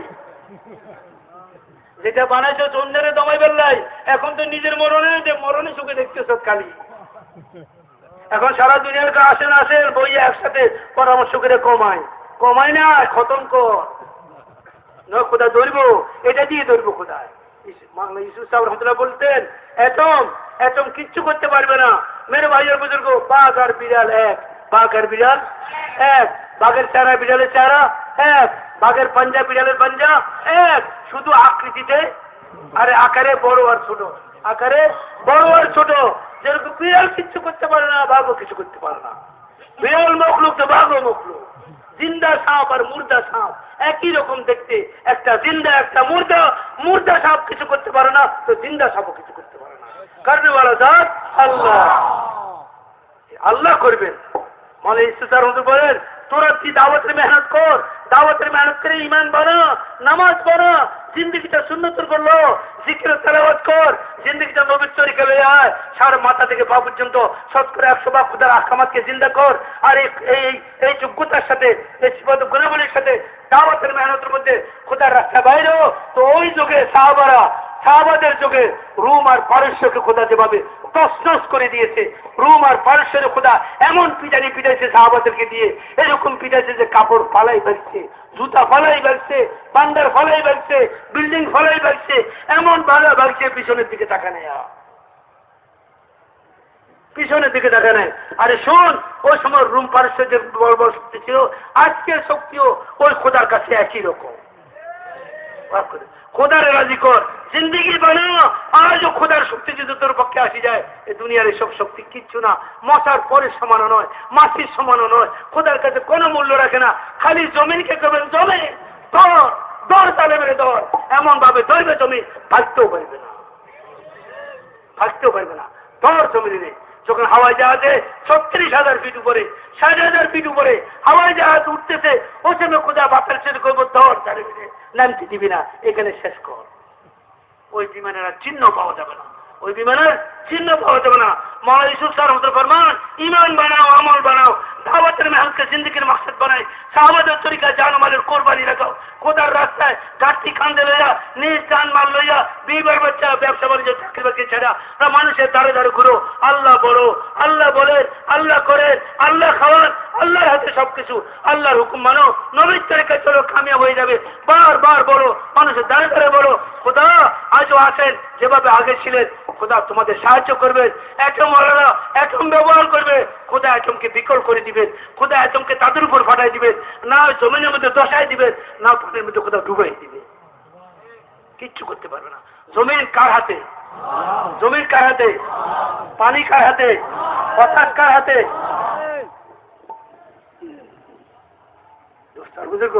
মাওলানা ইউসুফ সাহেব বলছেন, ওই ব্যাটারে বুঝে ফেললাই সবাই আছে, কিন্তু হে কারো কথা শুনে না, না আমি বাইরে মানে দরজা খুলবো না, হিমু এখন সব শেষ করি, সব তোমার টাকা আল্লাহ কি হবে। পরে ওর পোলা মাইয়ার ওর বউরে আর ওর ছেলে মেয়েরে লইয়া আইছে, ওর বউ কান্দা শুরু করছে, ওর পোলা মাইয়ার কান্দা এসেছে, আব্বু তুমি কি করতেছো, জলদি দরজা খোলো, আমরা তো শেষ হয়ে গেলাম, সব শেষ হয়ে যাবে। এইসব কান্নাকাটি করার পরে এই দরজা খুলছে, ঝপ করে ওরে ধরছে, ধরে লয়ে যায় হাসপাতালে নিয়ে ভর্তি করেছে। মেয়ের ভাইয়ের বুজুর্গ মাওলানা ইউসুফ স্যার রহমতুল্লাহ বলছেন, যেই পরিকল্পনা এত দুর্বল, যেই পরিকল্পনা এত দুর্বল যে নিজেরও রক্ষা নাই, যেটার মধ্যে অন্যের ক্ষতি কি করবো, সে নিজেরও তো নিরাপত্তা নাই। যারে পাহারা রাখছ, যারে তদারকিতে রাখছ, তার মাথার তার দুইটা যদি আল্লাহ কোনো ফেরেশতারে কই দিচ্ছি, দুনোদের এক করে ফেলা, নেগেটিভ আর পজিটিভ, তো ধরে ফেলাইছে, এখন ডাইরেক্ট হয়ে গেছে। কি হয়ে গেছে এখন? ডাইরেক্ট তো দুনিয়ার সব বুদ্ধিমান কোথা থেকে কোথায় চলে যাবে। এই জন্য দোস্ত বুজুর্গ আসেন আমরা নিয়ত করি, এরাদা করি, আজম করি, এই দাওয়াতের মেহনতটাকে জিন্দগির মাকসাদ বানাইয়া দাওয়াতের মেহনত করে নিজের জিন্দগিটা, নিজের বিবাহ বাচ্চা ছেলে মেয়ে, নিজের পাড়া প্রতিবেশী এক এক মুসলমান উপরে মেহনত করে সকলের জিন্দগিগুলোকে নমুনা বানাইবো। সকলের জিন্দগির মধ্যে সব খোদা পাকের শতকরা 100% হুকুমকে জিন্দা করার মেহনতের মধ্যে লাগবো। আল্লাহ তাআলা যখন আমাদের জিন্দগিকে দেখে খুশি হবেন, কবুল করবেন, আল্লাহ ফয়সালা করে দিবেন, আল্লাহ ফয়সালা করে দিবেন। এই জন্য দোস্ত 4 মাস আল্লাহ রাস্তায় লাগাইয়া মেহনতটাকে শিখতে হবে। কয় মাস? বেশি নাকি? সংসারে কত বছর দিচ্ছেন জীবনের? আর যারা কবরে চলে গেছে কত বছর থেকে আছে? হাসপাতালে কতদিন থেকে লোক পড়ে আছে? মেরে ভাইয়া বুজুর্গ, জিন্দগি তো শেষ হয়ে যাবে। আসেন না একবার এই মেহনতটারও স্বাদ চাকে লই। বহু স্বাদ তো চাকছি, বহু স্বাদ নিছি, বহু কিছু বিবির স্বাদ লইছি, ফোলা বাঞ্জের স্বাদ লইছি, জমির খেতের স্বাদ লইছি, জমিনের স্বাদ লইছি, দোকানের স্বাদ লইছি, ব্যাংক ব্যালেন্সের স্বাদ লইছি, লোনের স্বাদ লইছি, সব লইছি, আর সব স্বাদ খাইছি। আবার আমরা কই যে একটু তবলিগের স্বাদ তো লইয়া দেখেন না, তবলিগের স্বাদ দেখেন। যদি এটা বেশি ভালো লাগে তাহলে এটাই করেন, আর সব ছাড়েন। ইনশাআল্লাহ এটার মধ্যে স্বাদ বেশি হবে। এই জন্য দোস্ত কে আছেন আল্লাহর বান্দা, আল্লাহর উপর ভরসা করি, আল্লাহর উপর ভরসা করি ইয়াকিনের সাথে যে আমি আল্লাহর কাম করব, আল্লাহ আমার কাম করবে। আমি কার কাম করব? আল্লাহ কার কাম করবে? আমি আল্লাহর কাম পুরা করতে পারবো নি? পারবো না। কিন্তু আল্লাহ যদি আমারটা করে, আল্লাহ পুরা করে দিব। ঠিক কি ঠিক না? ইয়াকিন করি। কে আছেন হিম্মত করে বলতে পারেন যে আমি 4 মাসের জন্য এখান থেকে আল্লাহর রাস্তায় যাওয়ার জন্য, মেহনতকে শিখবার জন্য জিন্দেগি